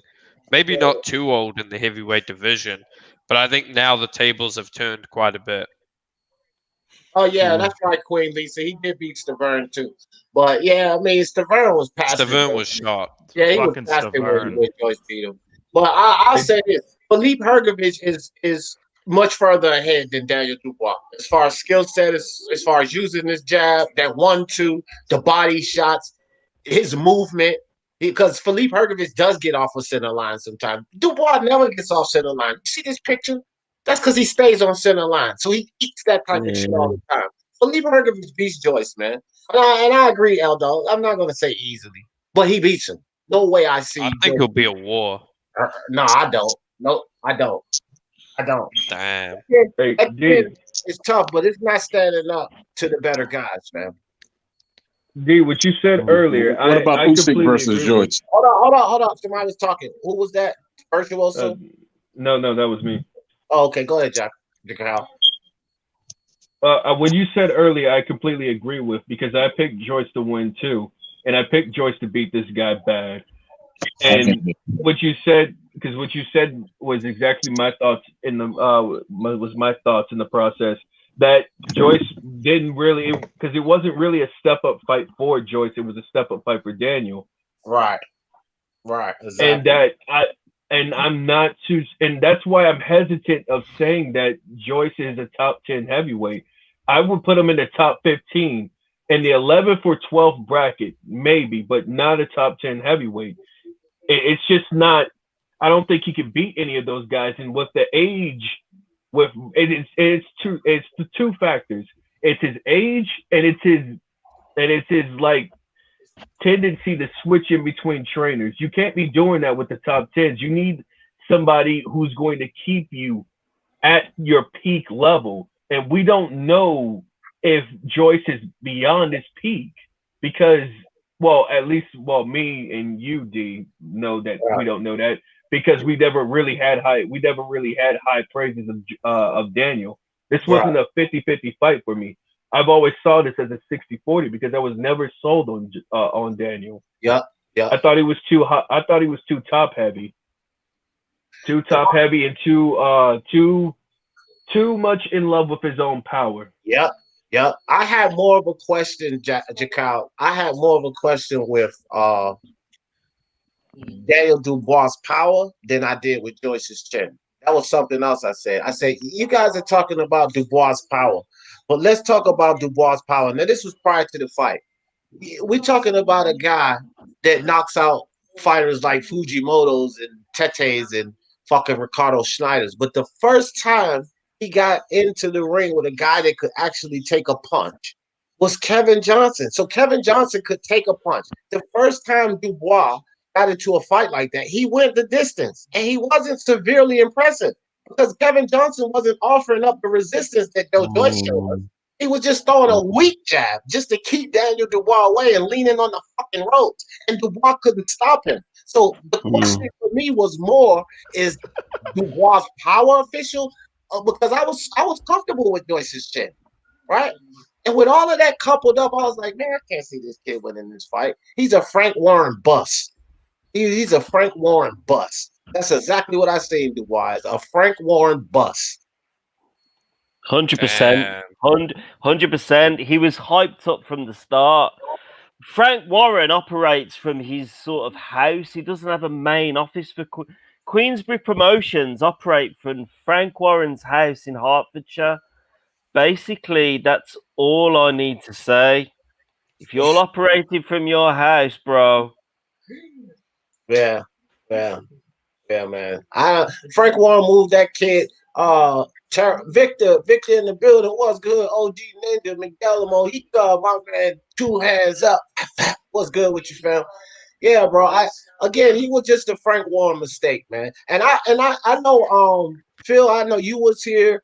I believe Neo might have been here before the fight when I was like, bro, Oh yeah. I'm not blaming Dubois for this loss that he's getting ready to take. I was telling everybody this loss that he's getting ready to take, I blame Frank Warren. I said this before the fight. And so I'm gonna continue. Yep. I was here. Yeah, you was right here. So I blame Frank, bro. Look, Frank, you cannot go to a Kevin Johnson who's a good gatekeeper journeyman. He's been in there with guys, right? You cannot put him in there with a Kevin Johnson and then go downhill the next 2 fights. And then you jump him up and put him in there with Larte, right? Which is another guy, okay, a solid test. And then you take him right downhill again with fucking Fujimoto, Snyders, and Tete. Like, you can't take them uphill and then drag them back downhill. You got to continually ease these guys up. This is how you teach them. This is how you prepare them. But his last 3 fights before Joyce was abysmal, whereas Joyce had Brian Jennings. Like, bro, what the fuck are we talking about here? This is all Frank's fault. This is all Frank Warren's fault, fam. Yeah, 100%. You know, I just want to say this. Right before the fight, I made a last-second decision to go with Joyce, based on what I saw in the locker rooms. Joyce was basically warming up with the pass. He has a connection with his trainer, whereas Dubois was just basically pacing back and forth, not doing much of anything. It's almost like he was expected to go in there and knock him out, not much else. And that's why I decided to went with him. And I consider what you said before the fight, that Joyce, that Dubois doesn't move his head. That is something to consider. And it played out just like that. His head was just there to get hit all night, and that jab was there for Joyce all night. Excellent point. And you know what? When I kind of knew in the fight that Joe had it, I think it was the 3rd round when Dubois just came out in the first 30 seconds, threw everything he had, and then lost the rest of the round. Like that is a clear sign of a fighter who hasn't had a good amateur background or hasn't had enough experience as a pro, just simply not seasoned enough to realize you got to pace yourself throughout the round. Yeah, for sure. Hey, we got Victor just stepped in the building. OG Ninja, put the question back in. I must have missed it, fam. I'll answer it. Put the question back in. Victor, what's up, fam? Hey, what's up? How you doing? I'm good, bro. I'm good. What you got? What you got for us? Yeah, it's a quick one, right? I will only say, coming from the amateur background of Joyce, I don't know any wise boxer or any good student of the sport who bet against Joyce versus Dubois. Dubois is a good puncher. He's a young boy coming up the ranks. And if you ask me my opinion, Dubois beat Deontay Wilder. No disrespect to Wilder. Wilder was properly built like Joyce, having over 40 nobodies and dishwashers have been putting in front of him, and you knock them out. It makes you look good. But when you step up with great guys that can really punch and move, you crumble. I'm happy Dubois is getting this league right now, early of his career, so he could step up and, improve himself if he wants to. But Deontay Wilder right now is a delusional point where he feels that he has knocked out 40 people. You knocked out 40 tomato dishwashers and taxi drivers. That doesn't make you good. So when you step up to the plate to fight the real guy, you crumble. So what's happening to Joyce is what should have happened to Wilder early enough if they made him step up, so he could realize his strength, his weakness, and fix what he needs to fix. But Dubois, it's not too late for him to pick up his pace. It's not too late at all. He's a young kid. Take the league, go back to the sport, go back to the drawing board, and learn. Don't just come up and, like Joyce said, you disrespect your elders. They just put him in his place. Now he will know where he belongs in the world of boxing. That's all I got to say. Excellent. That was excellent. I don't know about the Dubois part. I don't know about Dubois beating Wilder, but I agree with the rest. keep your head on the line with a proven chin that isn't the best against Wilder. Good luck. I mean, this guy, his face got all busted up against Joyce. You know, if he keeps his head on the line like that, a Wilder right hand is going to do as much damage as about 1 billion jabs from Joyce. Hey, he'll get more than a fucked up orbital. I got a question for y'all. Look, before this fight, because I was saying to people, like, I'm not convinced of Daniel Dubois, right? So before this fight, I said, would I be crazy? I think one of you guys was on the panel with this too. I said, would I be crazy to think that Jared Anderson had a chance against Dubois? Because here's the thing. They're both young fighters. Jared Anderson, he's about, I think he just turned 20, 23. They're still young kids, right? Like, we used to fight as kids like this growing up all the time. 2023 is not far apart. With the lack of things that Dubois showed us and the multitude of weapons that Jared Anderson is showing, like this kid Jared Anderson over at Top Rank, guys, he's got footwork, and I don't want to hear about the level of competition because Dubois ain't fought no fucking body. But he's shown us in the ring, footwork, head movement, combination punches, jab, changing levels. This kid, Jared Anderson, big baby. So was I so off by saying put him in there with Dubois, especially after what we just seen now? That might not have been so far off. No, I don't think you're off. I don't. Jared Anderson is an extreme talent. He's got the jab. He's got the footwork. He showed that he could follow a game plan. He showed that he can adapt. And he showed that from what we've seen from his opponent so far, he showed us that he can adapt to get the stoppages on the guys that he's been fighting. I think that a lot of the American heavyweights are not being promoted, and nobody's really give a shit about them for the last 15 or 20 years. And basically, since fucking Chris Bird, what's it been? You had Eddie fucking Chambers. It looks like something from a fucking Adams Family fucking Areola. That's Areola. This is why I feel, because America right now, and for all my fellow Americans, I'm getting ready to piss some of you off right here. Yep. Which I usually do, so no harm in that. I already know what's coming. So American heavyweights right now, my fellow Americans, are total shit. This is why. Yep. This is why they don't get a lot of attention, because it's shit. American Except Jared Anderson. Why? Because I don't know what's going on over there. What's going on? MMA. No, going to fucking MMA. This is what's going on over here. Lack of dedication. These guys are not dedicated to this sport, bro. Like that's what I think. That's what English fighters still have a certain tradition, the boxing tradition that they follow, right? And so they might not be privy to the level of competition, which that's why a lot of these guys do exceed a little more. They might not be privy to an English fighter made this statement that these guys a lot of them generally fight in one way. So they're not mixing it up as well. But still, the level of dedication and focus and being in the gym is much higher than our guys here in America. So this is why shit. They're shit, man, because they're not dedicated. Can I say something controversial, which you probably think is going to be bizarre? No. I personally think, now listen, let me just say it for a second. I personally think America doesn't have the level that it does because of guns. Anyone can take a gun out over there if you're in an altercation with another individual, and you can pop someone. That's not the case in the rest of the world. Places like Russia, Kazakhstan, all these places, Philippines, England, Europe. America's in a very minority of places. Even you Brazil. don't think Russians can pull a gun on each other, bro? Yeah, they can't afford it though. They can't afford that. They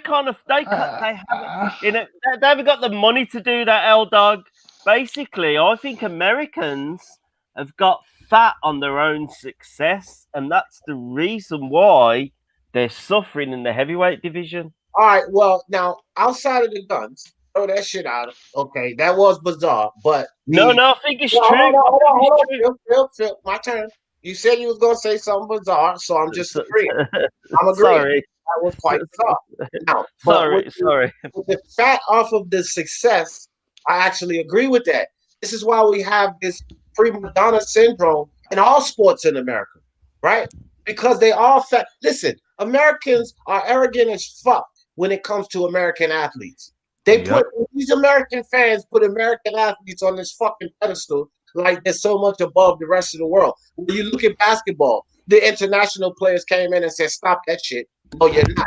Because the three guys that are being looked at right now in the NBA, you're talking Luka Doncic.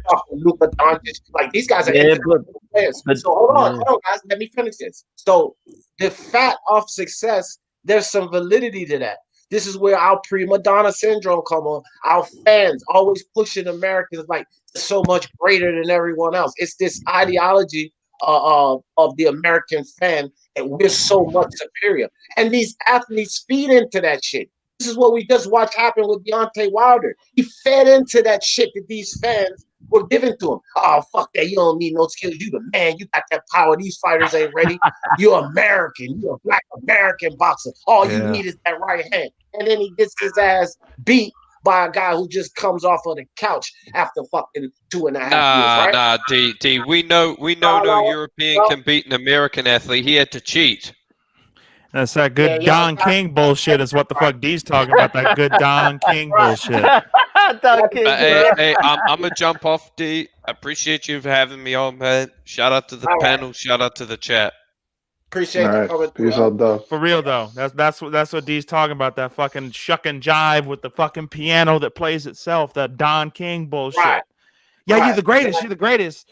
Telling fucking Larry Holmes he's the greatest, so he gets knocked the fuck out by Tyson. You know that kind of shit. That's what fucked it up. Telling everybody starts thinking their own shit don't stink.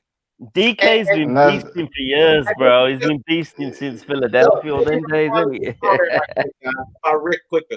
So Rick Quicker said exactly, welterweights is where we are great right now. And look, and even with that, Rick Quicker, let's look at this welterweight situation, right? And how it's really all fucked up. But even though we are excelling at in the welterweight division, when you look at that, Spence just had to fucking damn near kill himself and have an epiphany to get it straight.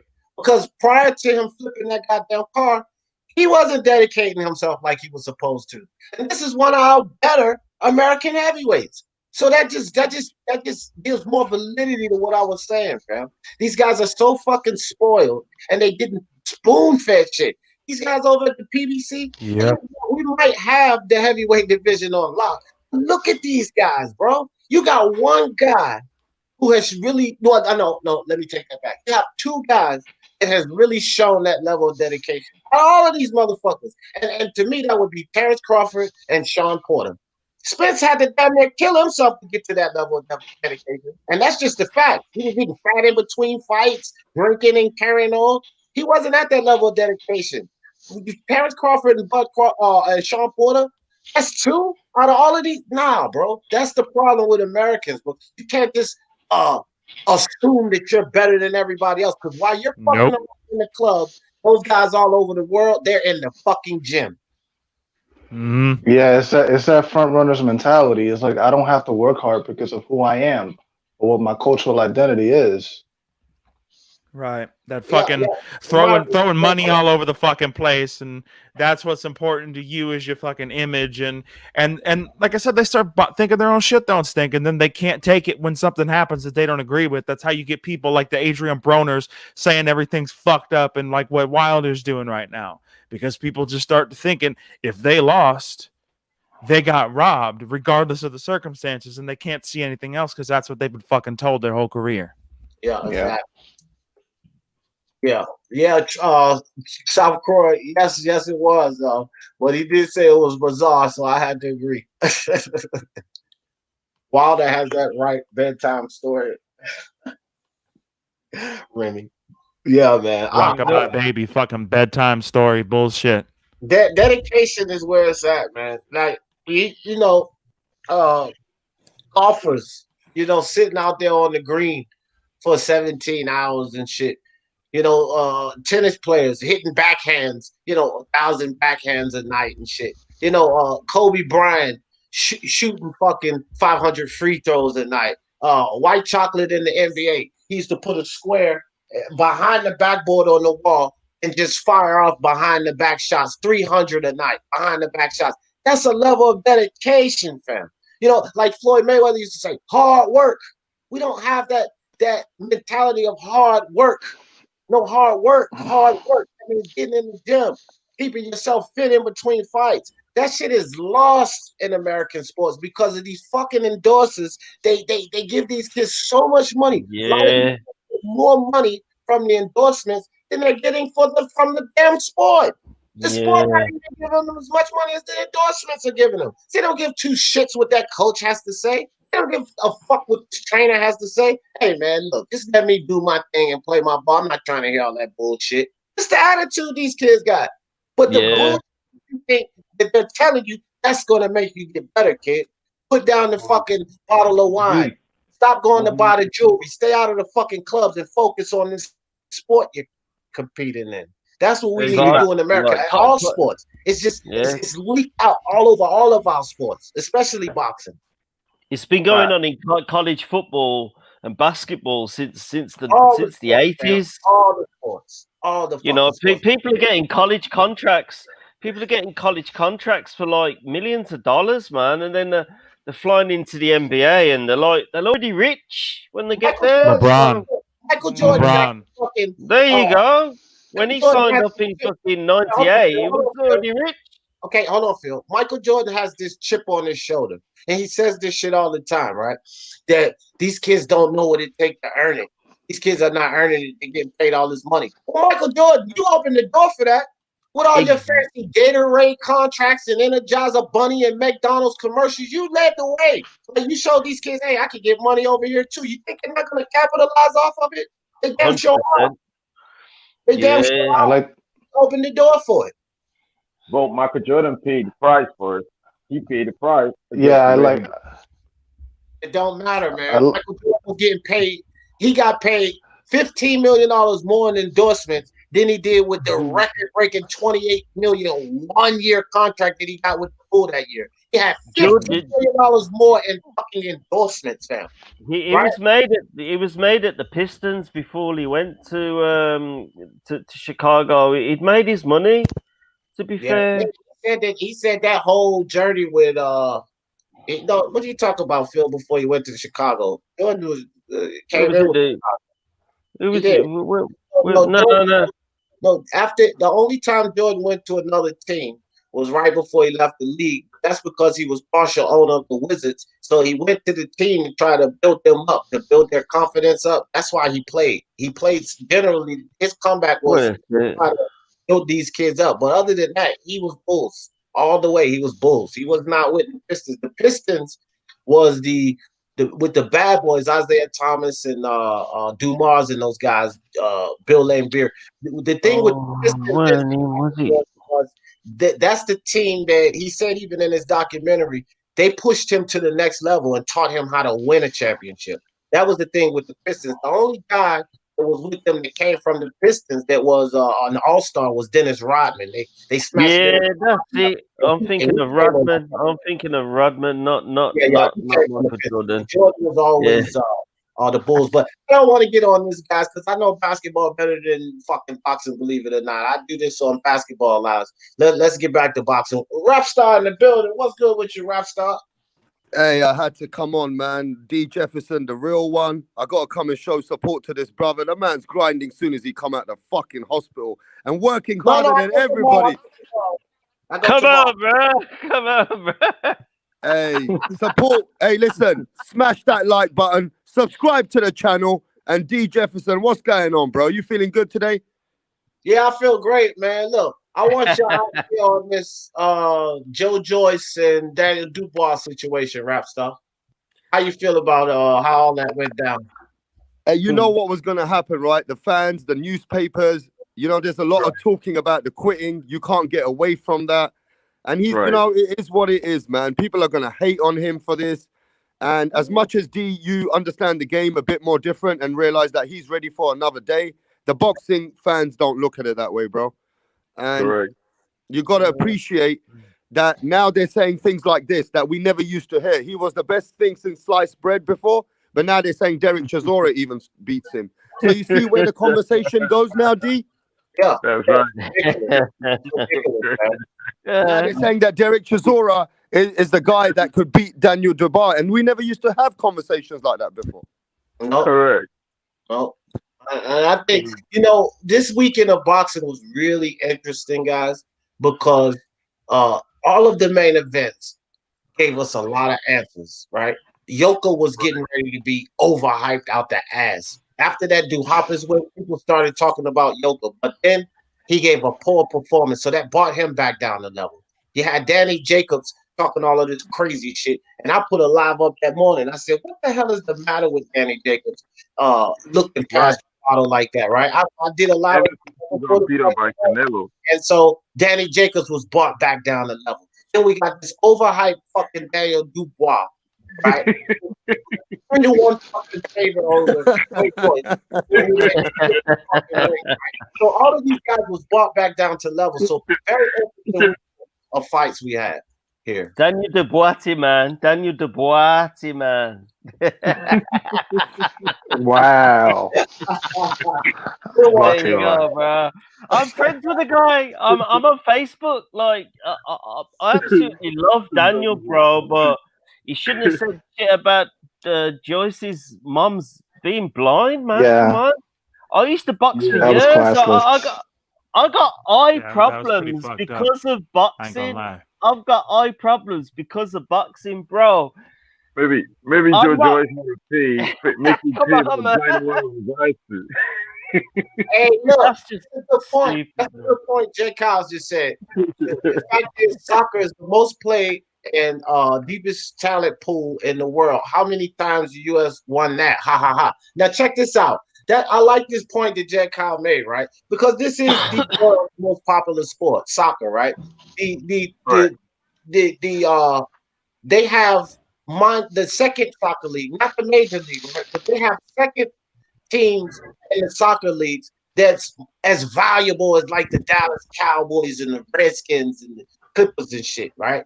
So this shows you how deep this sport is. And why we don't have Americans with this fucking chip on their shoulder with soccer players, right? Yeah, if an American soccer player comes out, they don't just automatically off the back assume that they're better than everyone, right? See, that's that superiority complex that Americans have about the sports that they compete in. But we compete in soccer. Why y'all don't have that chip on y'all shoulder about soccer? Because they know that they're inferior. They know they're inferior in soccer. We don't boost these soccer players or these American soccer players up like they're the best thing since sliced bread. But as soon as you get guys who play football and boxing, even if they're not fighting the best competition, point in case Wilder, the best thing since sliced bread. Get the fuck out of here with that, man. Hey, I want to ask you guys this though. Coming from England, we don't know much about NBA and NFL. Did that look really bad on the NBA guy who got slept like that against Jake Paul? Because when we look at it, we think, fuck, that guy don't belong in the ring at all. How do you guys feel in America about that? I don't feel shit about it because I don't give a rat's ass about these fucking celebrity and bullshit matches, man. I don't care about that shit, rap star. To me personally, I don't know how. Let's ask somebody else. I don't think anybody else on the panel. Virtuoso, you from here? You from America? Yes, I'm a New York Knicks fan, and I gotta say, it was completely unnecessary for Nate Robinson to wear Knicks colors to the ring, man. While Jake Paul was wearing the San Antonio Spurs, man. I understand. Look, I wasn't going into that fight thinking he was gonna be like Mike Tyson, like putting on intelligent pressure. But come on, man, don't if you're gonna lose, man, at least wear the Bulls colors, man. So that's the only thing that you thought about. I mean, it looked really bad from looking on the outside in. It just looked like that, that this guy should not have been in the ring. He was very detrimental to him. He's lucky. That's the thing. He's not experienced in it. He just picked it up, Whereas Jake Paul, he has hands. He's done it before. Right. I don't want to overblow that situation either, Rockstar, because he went in the ring with Jake Paul. So this is not a guy that is What is he, a world-renowned boxer himself? No, he's a fucking YouTuber. YouTube boxer. So the thing is this, and this is why I didn't really give a shit about the fight. You have a YouTuber that knows something about boxing, and he does, because he's been in the ring, he's been around these guys consistently, he has, but he's still a YouTuber. His claim to fame is YouTube, not boxing, right? And then you have a professional, ex-professional basketball player. It's a gimmick. It's a gimmick fight. It's not like he was getting in the ring with the fucking Errol Spence or Danny Garcia. Then we would say, you know what, man, he shouldn't be nowhere close to the ring. But getting in the ring in a gimmick fight, who the fuck cares? Because it's not like Jake Paul is this super dangerous boxer, that can. That motherfucker's hands is not registered. Jake Paul ain't had a professional fight. Those are exhibition matches. So it's not like he was going in there against a professional boxer whose hands has been registered. That's not Jake Paul. He's a fucking gimmick. He's a gimmick fighting another gimmick. So I didn't give two shits about it. Okay. I want to quickly throw this one in there. What about the fight between Tyson and Jones? Do you still think Deontay Wilder can beat prime Iron Mike Tyson? I never thought Deontay Wilder would beat prime Mike Tyson, but I think that Deontay Wilder would sleep 54-year-old Mike Tyson, sleeping. Yeah, I mean, yeah, that's for sure. Tyson's legs were gone. Tyson's timing was awful. The timing was bad, man. And Roy Jones just didn't throw much, but Roy Jones was able to get away from 80% of Tyson's shots, bro. Bro, and Tyson looks bad, man, but Roy's also old. Tyson only can look okay with somebody who's past their prime anyway, you know? Here's the reality of it, man. We're talking about if he comes back and goes professional and fights a Fury or Wilder or Joshua, we're talking about a 12-round fight, 3-minute rounds versus a bullshit 8-round fight with 2-minute rounds. Man, Tyson gets slept. He gets slept, man. Right. Correct. That's a good fact, man. So, I don't know, man. I didn't put too much into that, but let's move on to that anyway. Mike Tyson, Roy Jones. This fight, man, I wanted to go back to, I said it earlier, Victor Bertoldo, rap star, before you guys jumped on. This fight here was a Vegas bookie special, right? Because as I analyzed this fight and how it went down, I missed the ball. I should have bet this fight. I said to myself, I'm not betting this shit, but I should have bet this fight because if I'd have analyzed it, I'd have said, you know what? This shit could be a draw because Vegas would clean up. And I might have actually went and dropped $1 on the draw. And I think the draw was like 10,000 plus 10,000, right? So I win $1,000, $100. I meant if no, it's 1,000. I would have won $1,000 off of a $1 bet if I'd have picked the draw and hit it, or if I'd have put that in my fucking parlay. Yeah, if I'd have put that in my parlay with Joyce, because Joyce was plus 4,000 in the 10th round group betting, and I actually bet that and won some money off of $1 bet, right? So if I would have coupled that with the Joe Joyce knocking him out in the 10th round, y'all know that's like a $4,000 bill off of $1.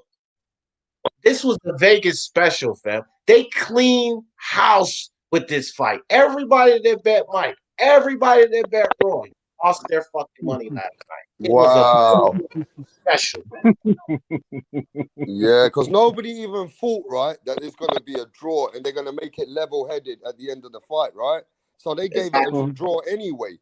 No matter who would have won, it would have been a draw anyway. So I think in some respect, yeah, I don't know, man, about you guys, but I don't want to see 50-plus-year-old men off their prime going back in the ring continuously.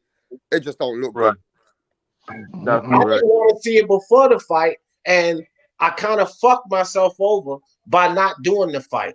I was so disinterested in this fight, right? I was disinterested in Jake Paul and fucking Nate Robinson, or Logan Paul and Nate Robinson. So I was like, man, fuck that card. I'm not doing that fight. And I was tired because I had done the Joe Joyce and Dubois, and I did 2 fights the day before, right? So I was like tired. But I made a mistake not doing that fight because everybody that did that fight, they got massive results. Showbiz got 2,000 fucking subscribers that night. Oh, the views were all over the world because China and Asia and Japan are big about Tyson. They really love Tyson.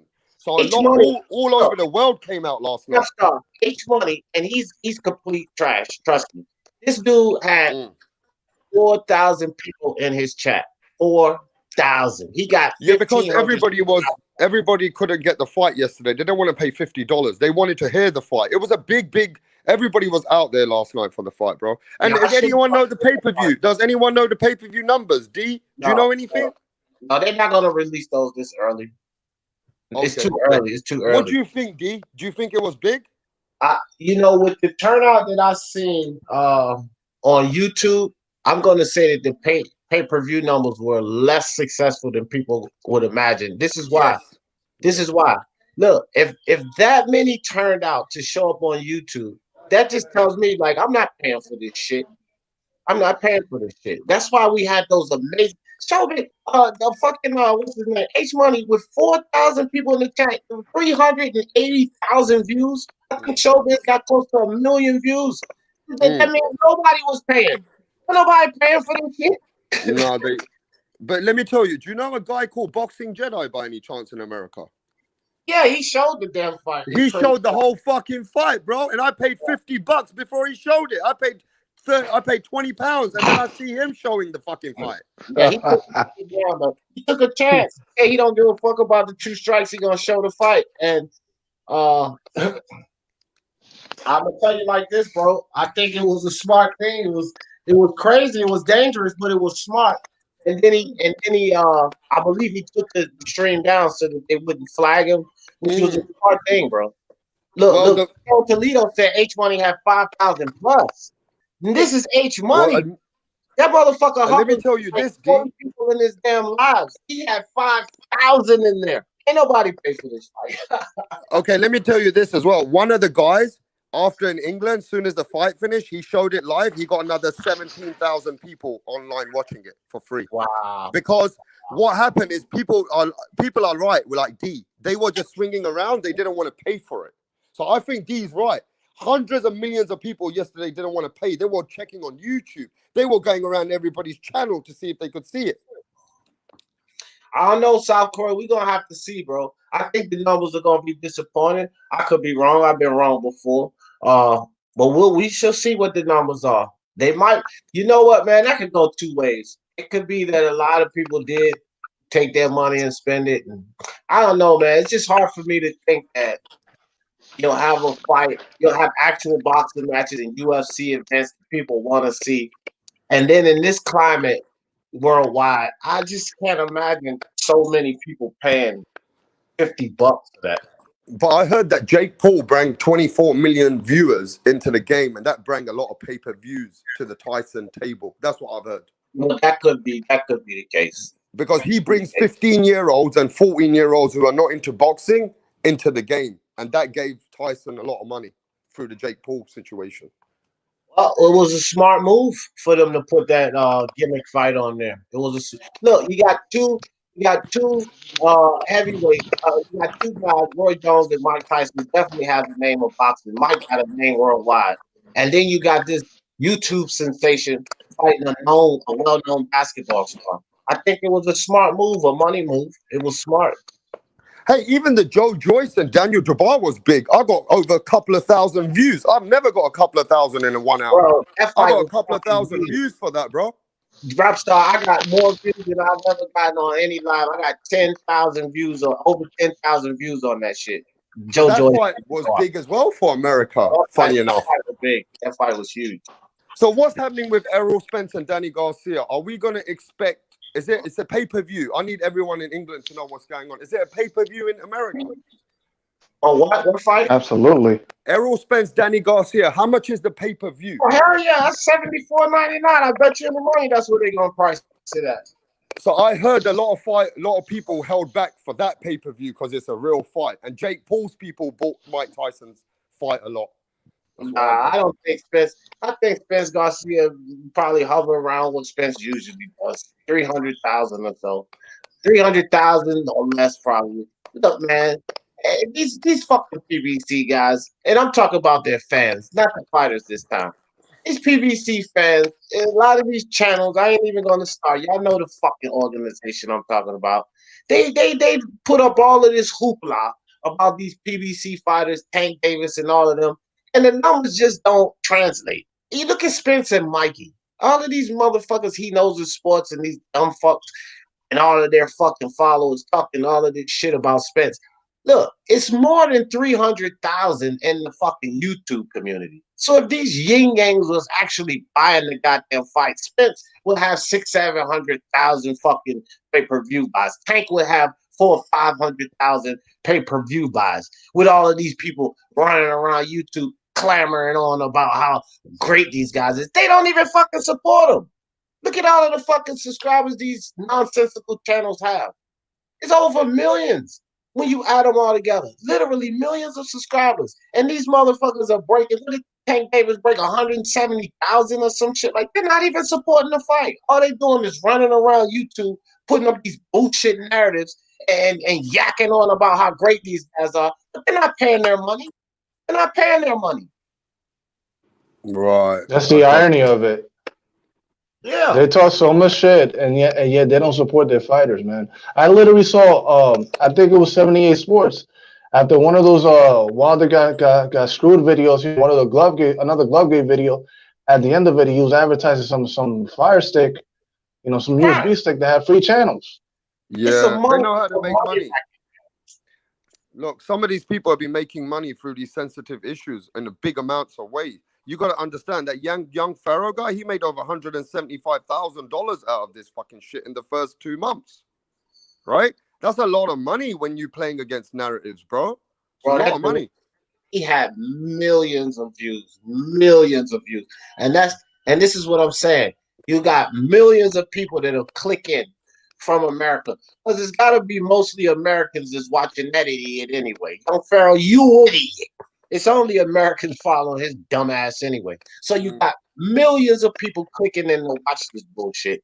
How come Wilder didn't even sell 1 million fucking pay-per-view buys against Ortiz, who was supposed to be this great big King Kong monster? He didn't even do 1 million, but you got millions of people that'll click in on a fucking video. Come on, bro.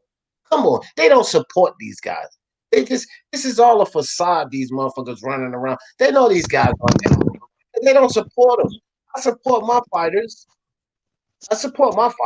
They don't support their fighters, man. They don't. Yeah, it's not good like that, bro. But listen, are you guys really hyped? Because now we're hyped about Errol Spence, Danny Garcia. We're looking at stuff online today, and it's all about Errol Spence, Danny Garcia week, bro. It's a big fight for us in England. Well, this year is ending out with some really interesting fights. I will say that, man. We got more interesting fights coming in December. So the year is ending out with some interesting fights. And, Errol Spence, he's one of my top 5 fighters. So I'm not going to sit here and shit on Errol Spence. And, I'm totally interested in this fight because I want to see how he looks after this accident. I'm not really concerned. But none of you from America are going into Texas? Hold on. I'm not concerned if Errol Spence loses or not. So, a lot of these people who they fans of, they get their panties in a bunch when their guy loses. I'm not really concerned if Errol Spence loses. I want to see. My suspense is, what is he going to be after this accident?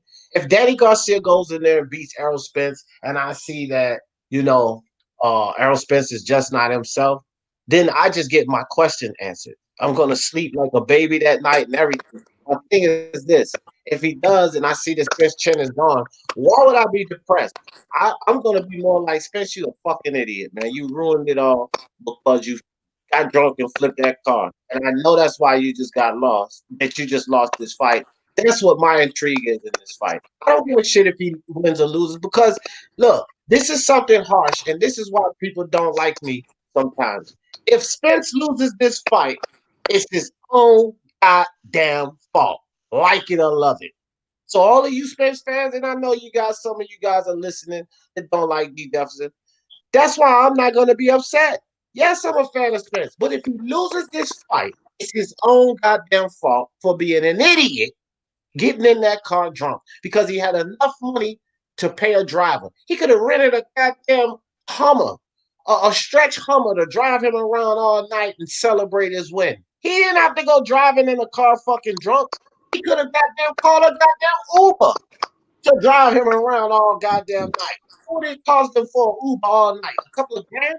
Come on, bro. You just got like 15 to 30 million for this fight. He's a fucking idiot if he ruined his career by jumping in that car drinking. So I ain't gonna lose no sleep at night if that's what happens. But that's what I'm intrigued. That's why I want to see this fight so bad. Because I want to see what's up with my guy, Errol Spence. That's what I want. So are you saying that people are gonna think like you? They're gonna take the credit away from Danny if he wins? Hey, take that credit away from him? You got the answer to that question yourself. How many of these motherfuckers think like me online? Very few. So you already got the answer to that question. I think like that though. I mean, I'm gonna think like that. That Danny's lucky that Errol got into that accident and he's not the same. I mean, people are gonna think like that, bro. Well, you go ask My thing is, think like that, and I bet you'll say hell to the fuck no. Okay. I mean, Errol did a smart thing right now on his last video. He got rid of his Ferrari and he's got horses. And he said he's interested in horses now. He's not interested in sports cars anymore. Whatever, man. he's probably gonna have drunk. He's gonna be riding his horse drunk too. He's probably gonna get into accident with that too. That dude had his name may be Errol Spence, but you don't feel like he had no sense, bro. That's what he is. He's lucky to be alive, bro. Let's be honest. He's lucky to be alive. Yeah, and I want to say this about Spence Virtuoso. I actually believe him, okay? Because when he did the interview with Brian Costas, when he, when a person, doesn't matter, a guy or a female, when they can make a mistake, lose a fight, or have some type of obstacle, but they can acknowledge it and accept it was their fault and move from there, then there's hope for them. And this is what we got from Spence. He was sincere in that Brian Costas interview. He understood that he was taking things for granted, that he almost took himself away from his kids. And the dude has been like 167 or lower since that time. Remember, this was a guy that was ballooning up in weight, 185, 190, partying and carrying on. So I actually believe that a near-death experience can give you an epiphany to turn yourself around. And so I'm actually going to give him benefit of the doubt and say, yeah, he nearly killed himself, but it woke him the fuck up. Correct. Life can humble you. And then listen, I saw him recently in this, in the workout videos, leading up to the fight. He looks good, He looks great. He looks fantastic, fam. He does. I've been following him. I've been following since forever. And I will say some Gracie things, but I'm not gonna shit on my dude, fam. Like Spence is my guy, and I believe that I think that he generally was sincere that he turned this around. He understood how he was fucking up real bad. I'm going to give him the benefit of the doubt. I used to be a terror in the streets. I've been to jail countless amount of times. Been locked up so many times. I'm not that guy anymore.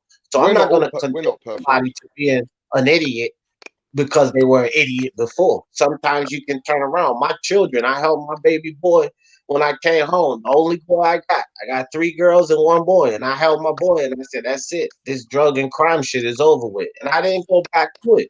So I'm not going to sit here and condemn Spence to being an idiot as he was before. I think that he was sincere and turning himself around. And that's very true what D said. Sometimes it takes a turn in your life to come back down to earth. Maybe that was good for him.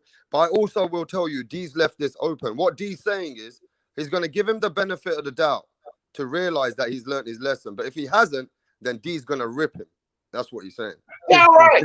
I already know what you're doing, D. I already know that, man. Look, bro, nobody above criticism or below praise. Nobody. Not Fury, not Canelo, not Teofimo, not Spence, and not Jermell Charlo. And coincidentally, I have videos flaming every one of them, and I'll do it again. Even your own best fighter, Tyson Fury. You got a lot of people from England here. But you're a Tyson Fury fan, but you rip him too. Dog, I just gave you my top 5 fighters, and I've ripped every fucking one of them, fam. I don't give a fuck, rap star. This ain't nothing personal. If you do something idiotic, then goddamn it, I'm gonna get your ass. I don't care who it is. My guy, your guy, anybody's guy. It don't matter, man. You gotta call it straight. And like I just said, nobody above praise or below criticism. No one. No one. Hey, let's be honest on this panel. How many people still drink and drive? I stopped since I've had my last child as well. I've stopped. Anybody else drink and drive still? Be honest.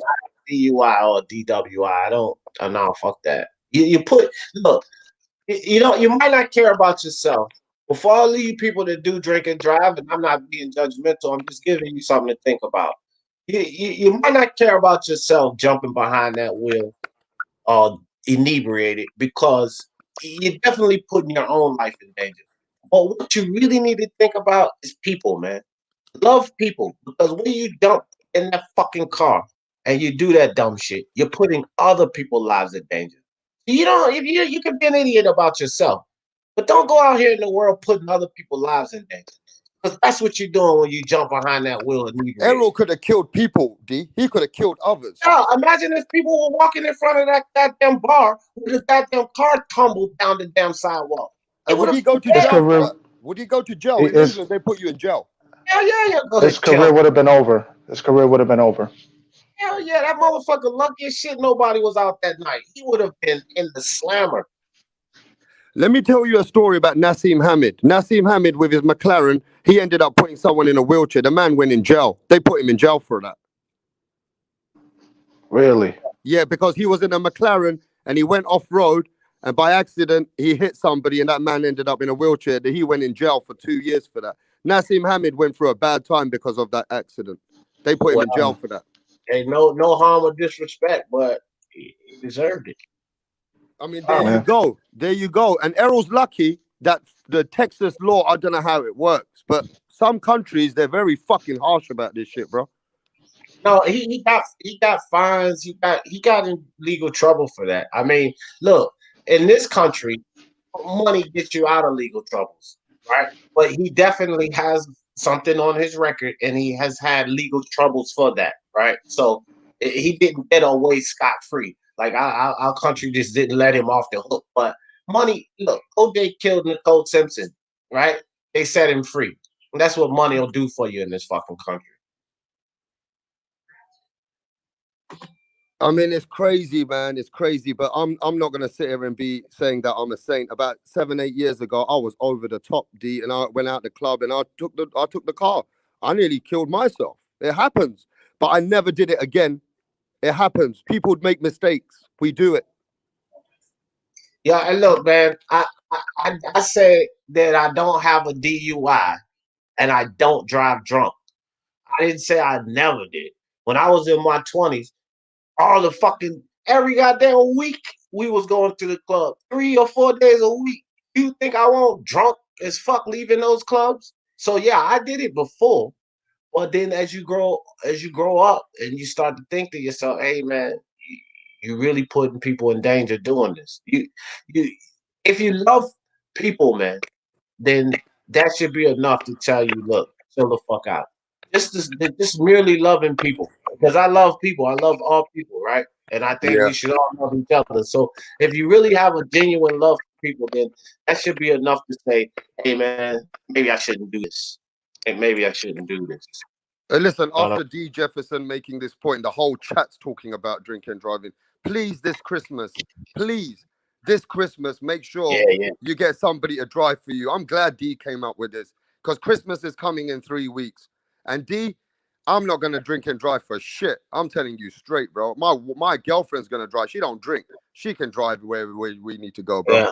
Well, unfortunately, I'm gonna be coming out of the fucking hospital and on bed rest for like the next month. So my Christmas is gonna be spent right in this damn bed. But Rapstar, look at this screen. This is for you. Since you want to know if I flamed my guys, right? You look at the screen right there. You see that? What do you got on the screen? On the back end? You want me to go private chat? No, it's on the screen. You can't see. Okay. Oh, yeah, I see it. Right. That was to Tyson Fury. He was on a special episode of D. Jefferson. Tyson Fury, you idiot. You understand? So they can Yeah. all get that stuff. I got it for Teofimo. I flamed him after that Nakatani fight and all of this bullshit about no more tall fight. I said, boy, you better get your fucking act together. You think it's gonna be the last tall fighter you fight? You get ready to move to 140. Look at Maurice Hooker. You think he's short? Oh, I flamed the fuck out of Teofimo for that.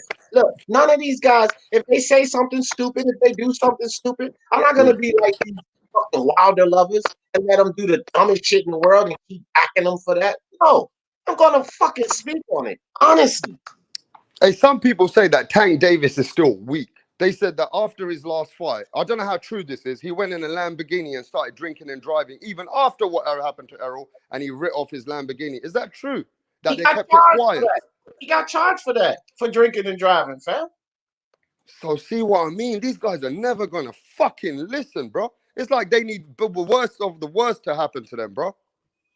Hey man, it's just like anybody and anything else. Like, I'm not gonna look, man, we gotta keep in context, guys. I always tell people this when we talk about not Errol Spence, but in Tank Davis' situation.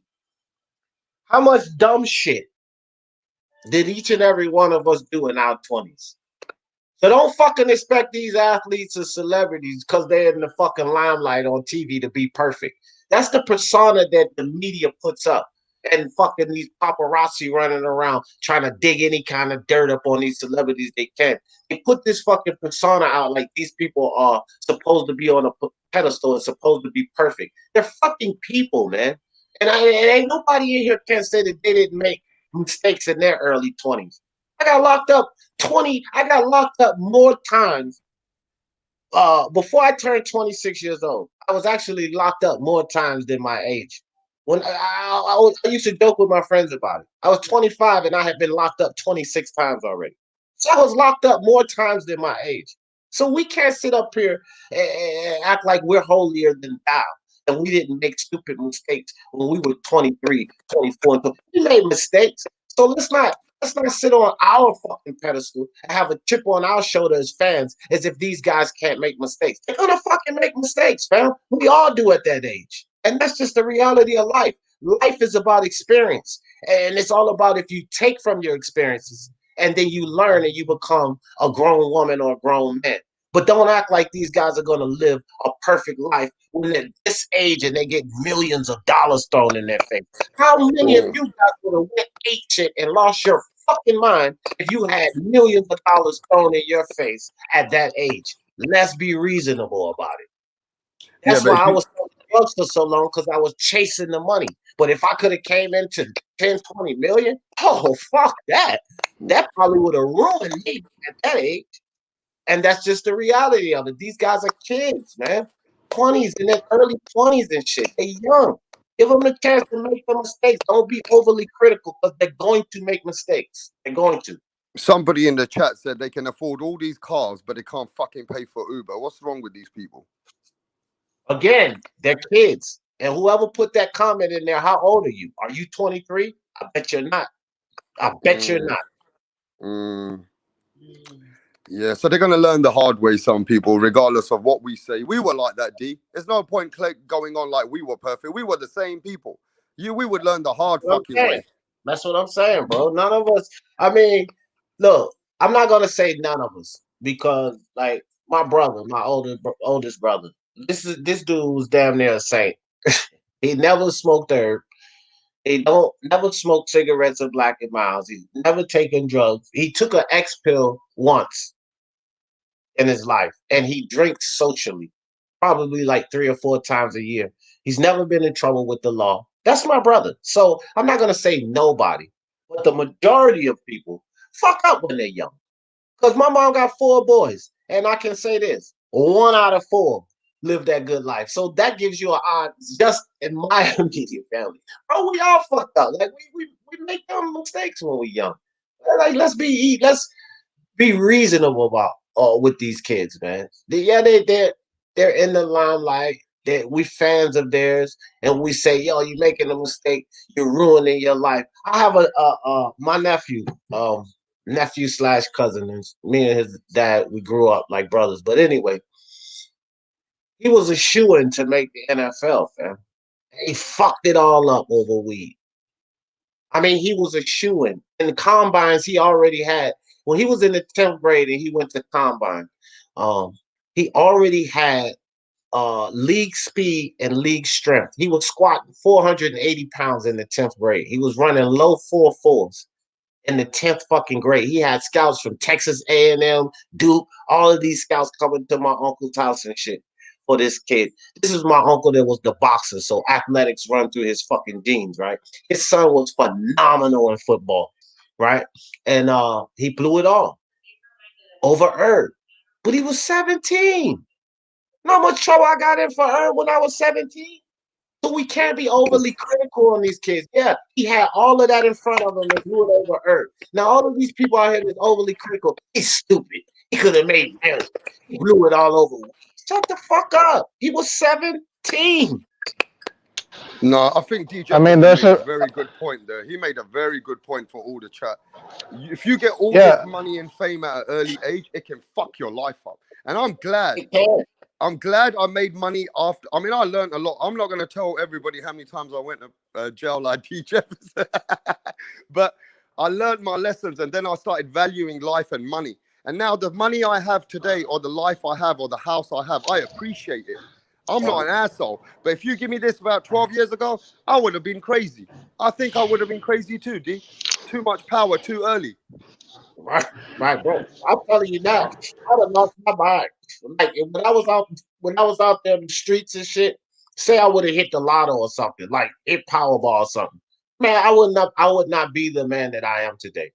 And I promise you guys, I'm not even making that up.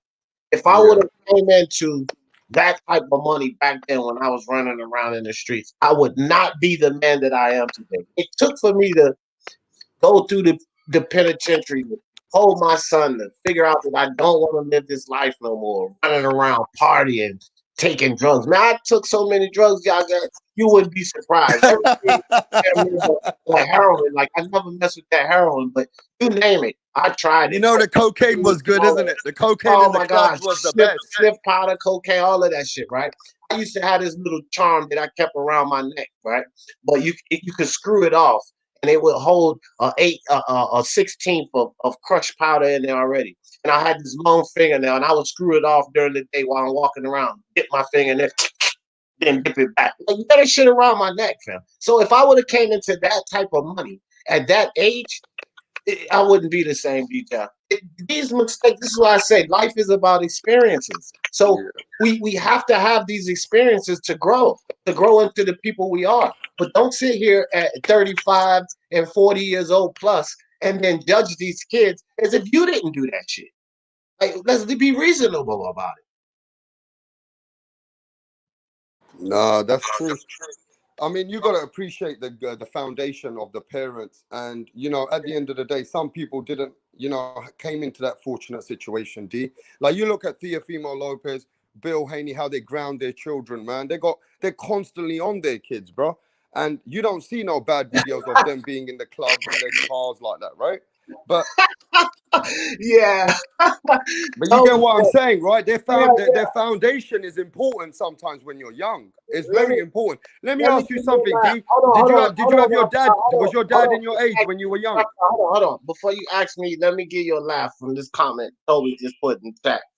Toby said, when I was young, I think I fucked every ugly fat bird I could. Now I'm older and I only fuck half of them. Who's that? Toby Bartlett? Is that Toby Bartlett? Yeah. So he cut it down by half. He cut it down by half. Toby Bartlett in the house. Yeah, he's funny, bro. That's good stuff, Toby. What was you gonna ask? I was saying, look, I don't want to speak too much personal, but was your dad around when you were young? No, my dad was removed when I was 2 years old. I don't know how the man looked. God bless you, man. But the fact that my family, all of my family, tell me I'm damn near a spitting image of him. Okay. So you know, maybe I might see him and be like, "Hey, you kind of look like me." You know what I mean? So, but you know what I mean? Other than that, no, I don't know the guy. No, but look, what I'm saying is, you see where some of these people, they got their dad constantly on them. They have a love and hate relationship with their dad, like Teofimo, Bill Haney, Devin Haney. Some of these guys are lucky that their dad is there. Because when I was young, bro, I never had that. My dad died when I was a young guy. You know what I mean? Right. So I understand where you come from. I had to become my own dad. I had to become my own counselor. You know what I'm saying? Yeah, bro, I left the house when I was 16. Like, I wasn't living with my mom no more after 16 years old. So I just want to ask you, I don't see Tank Davis's dad around him, bro. Where's Tank Davis's dad? Who knows, bro? He's from the hard streets of Baltimore. Listen, here's a reality in the urban community, inner city, and poverty-driven communities, because a lot of people believe that it's not a black thing, it's not a white thing. It's poverty-ridden communities and urban inner city communities, right? The males are removed from the household, and it was just something done by the bills that our government passed. And I don't want to get into that, but it removed these guys from the household. So these poor kids, no matter what their background is in this country, their fathers were being removed from their households because of trumped up charges and shit. So that's just the facts of life. Now, Tank is from this community. Now, I don't know the backstory behind his father, but I would assume that he could be tied up in a situation like that, where his father's in prison, he was killed, or he was just one of these deadbeat dads that didn't really give a fuck about their kids. They was making babies everywhere and running around because a lot of that shit happened. It could be he had an ignorant ass mother that would keep him away from the father, because that happened. I had to get full custody of my son for that very reason. His mom wouldn't let me see him if I didn't want to have sex with her or stupid shit like that, right? And so these fathers are removed from the household for variable reasons, but and it happens to a lot of these kids. Look at Kevin Durant, Shaquille O'Neal, and I'll give you a really, I know the guy, right? So Michael Beasley is an NBA player, right? He's a professional basketball player. Let me put you on mute right quick. His father, I used to work at a stone quarry with Michael Beasley's biological father. Well, his father, he had a child, you know what I mean, and he wasn't there for his child. He was one of these guys that I'm talking about. Well, Michael Beasley went to grow up and make the NBA, and it was a situation one time where he called him up on the phone, and Beasley picked up the phone, and he was like, "Why you calling me, man? You see what I mean? Like, don't fucking call me now that I'm making millions." But he was never there. And he's an NBA star, a player. So if he was to make a mistake or something in life, people would be overly critical right off the back on him. He's in the NBA, he's making millions of dollars, he's stupid.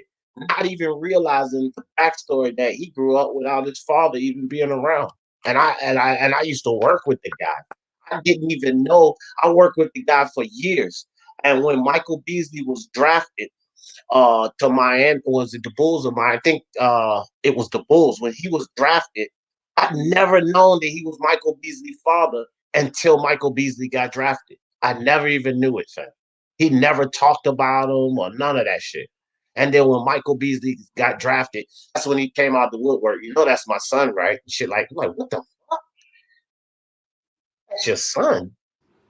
Why are you even here? That's what I'm thinking. Like, why are you working with me if your son is in the NBA? Let me tell you something. My son calls me or texts me every day. My 24-year-old daughter down in Texas, we talk all the fucking time. My other two daughters live here with me. My son, he's 20, he's in Richmond. My oldest daughter's 24, she's down in Texas. We talk all the time, fam, right? If your son just made it to the NBA, why the fuck are you even here? You know why he was there? Because he had no relationship with his son. None whatsoever.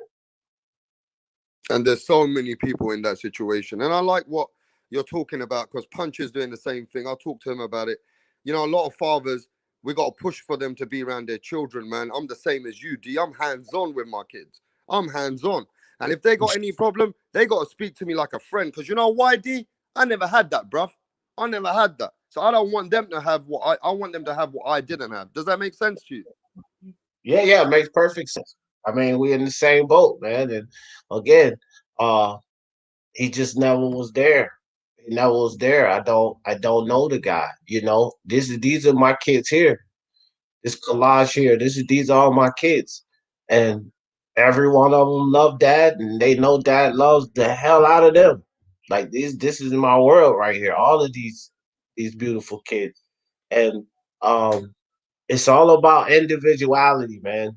You know, if you're gonna be a man, you make the baby, you be in the baby's life.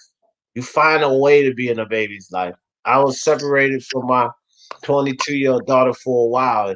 It was circumstances, circumstances, people telling her mom the wrong thing, and I'm locked up and her mom can't get a hold of me. But at the end of the day, man, when her mom, I was at work. I was running a tax firm at the time, and her mom showed up, bro. My eyes fucking. I was like, who? And my eyes blew up, and I dropped every fucking thing right on the spot. Like, yeah, fuck this place, fuck this job. My daughter's outside. You know what I mean? And from that day forward, well, we like fucking thick as thieves, me and my 22-year-old daughter.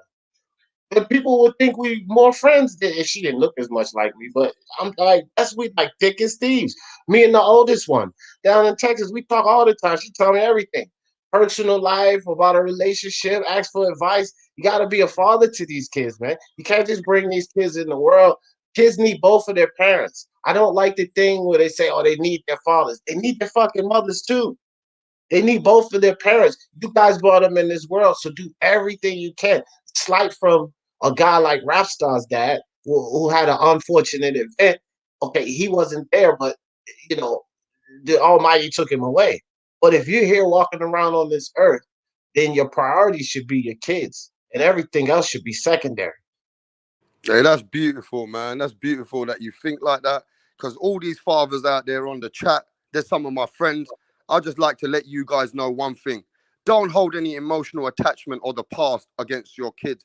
Do not hold any woman as anything to do with your children. Even if you haven't done it last Christmas, please try and pick up the phone this Christmas because your kids need you. That's your blood. And some of these men, they're weak. They hold on to attachments for the woman. I've got a friend like that, and I hate what he does, bro. He drinks himself to the situation where he don't see his kids. But look, this is the time you've got. This Christmas could change everything for you guys because the kids are everything, man. Don't do that, man. You know what I'm saying, D? There's a lot of weak guys out there, bro, and they don't do that, bro. Yeah, no, I'm with you, fam. Like I'm with you on that. And so, yeah, I was that. You know what? This is probably a good way to end this live. I just wanted to talk to you guys, because I'm not gonna be around for the next couple of days, few days. Maybe say I got a great relationship with my daughter. She rings me right at the end of the call. She tells me what I gotta pay for. But seriously, we have amazing relationship. Yeah, that's it, man. That's it, man. You don't have to be in the same state. You don't have to be in the same area. You got a fucking phone. Pick it up and call them, man. Pick it up and call them. It means so much for your my daughter, my oldest daughter. And yeah, Rapstar, I always tell a lot of personal stuff because I don't give a shit what people think. It's all about how I feel about myself. I don't care about that's why I always tell personal things. But my daughter, she didn't talk to me one time for months. And I was concerned. I would say, man, Tierra ain't calling me. And I would tell my wife, well, she mad at that. She mad at me. I'll give her some time. And then so when we finally talked again, this is what happened. She told me why she was mad at me. She's 100% honest. She said, Dad, you act like you didn't care. You wouldn't contact me. This, that, and the third. And when she told me that, I just acknowledged it and accepted it. I said, you know what, baby, you're right. I'm sorry. And since then, I'm sure to if I don't hear from her, I'll send her a message through Messenger or something like that. Because these kids are all about social media. You call them, they'll never answer. You send them a message through Messenger, and they fucking hitting you right back, right? So I'll make sure though that she knows I'm around ever since that day because she only had problems and heat with Dad because he didn't call her. You don't know how important just a simple phone call is, bro. Talk to them. Tell them you love them. My son and my daughters, I tell them every time before we get off the phone, love you. They're like, I love you, Dad. Every time. You know, they gotta hear that, man.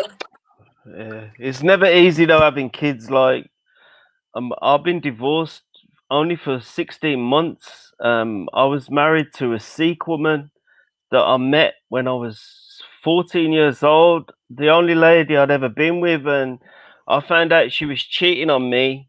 And I was gutted about it, bro. And I'm still okay now, but you know what I mean? My kids are all grown up. My daughter lives in London. She does very well. She's married. She's 25. My son's 27. He got sent down for drug dealing in Coventry. So my son's a bit of an arsehole, to be honest.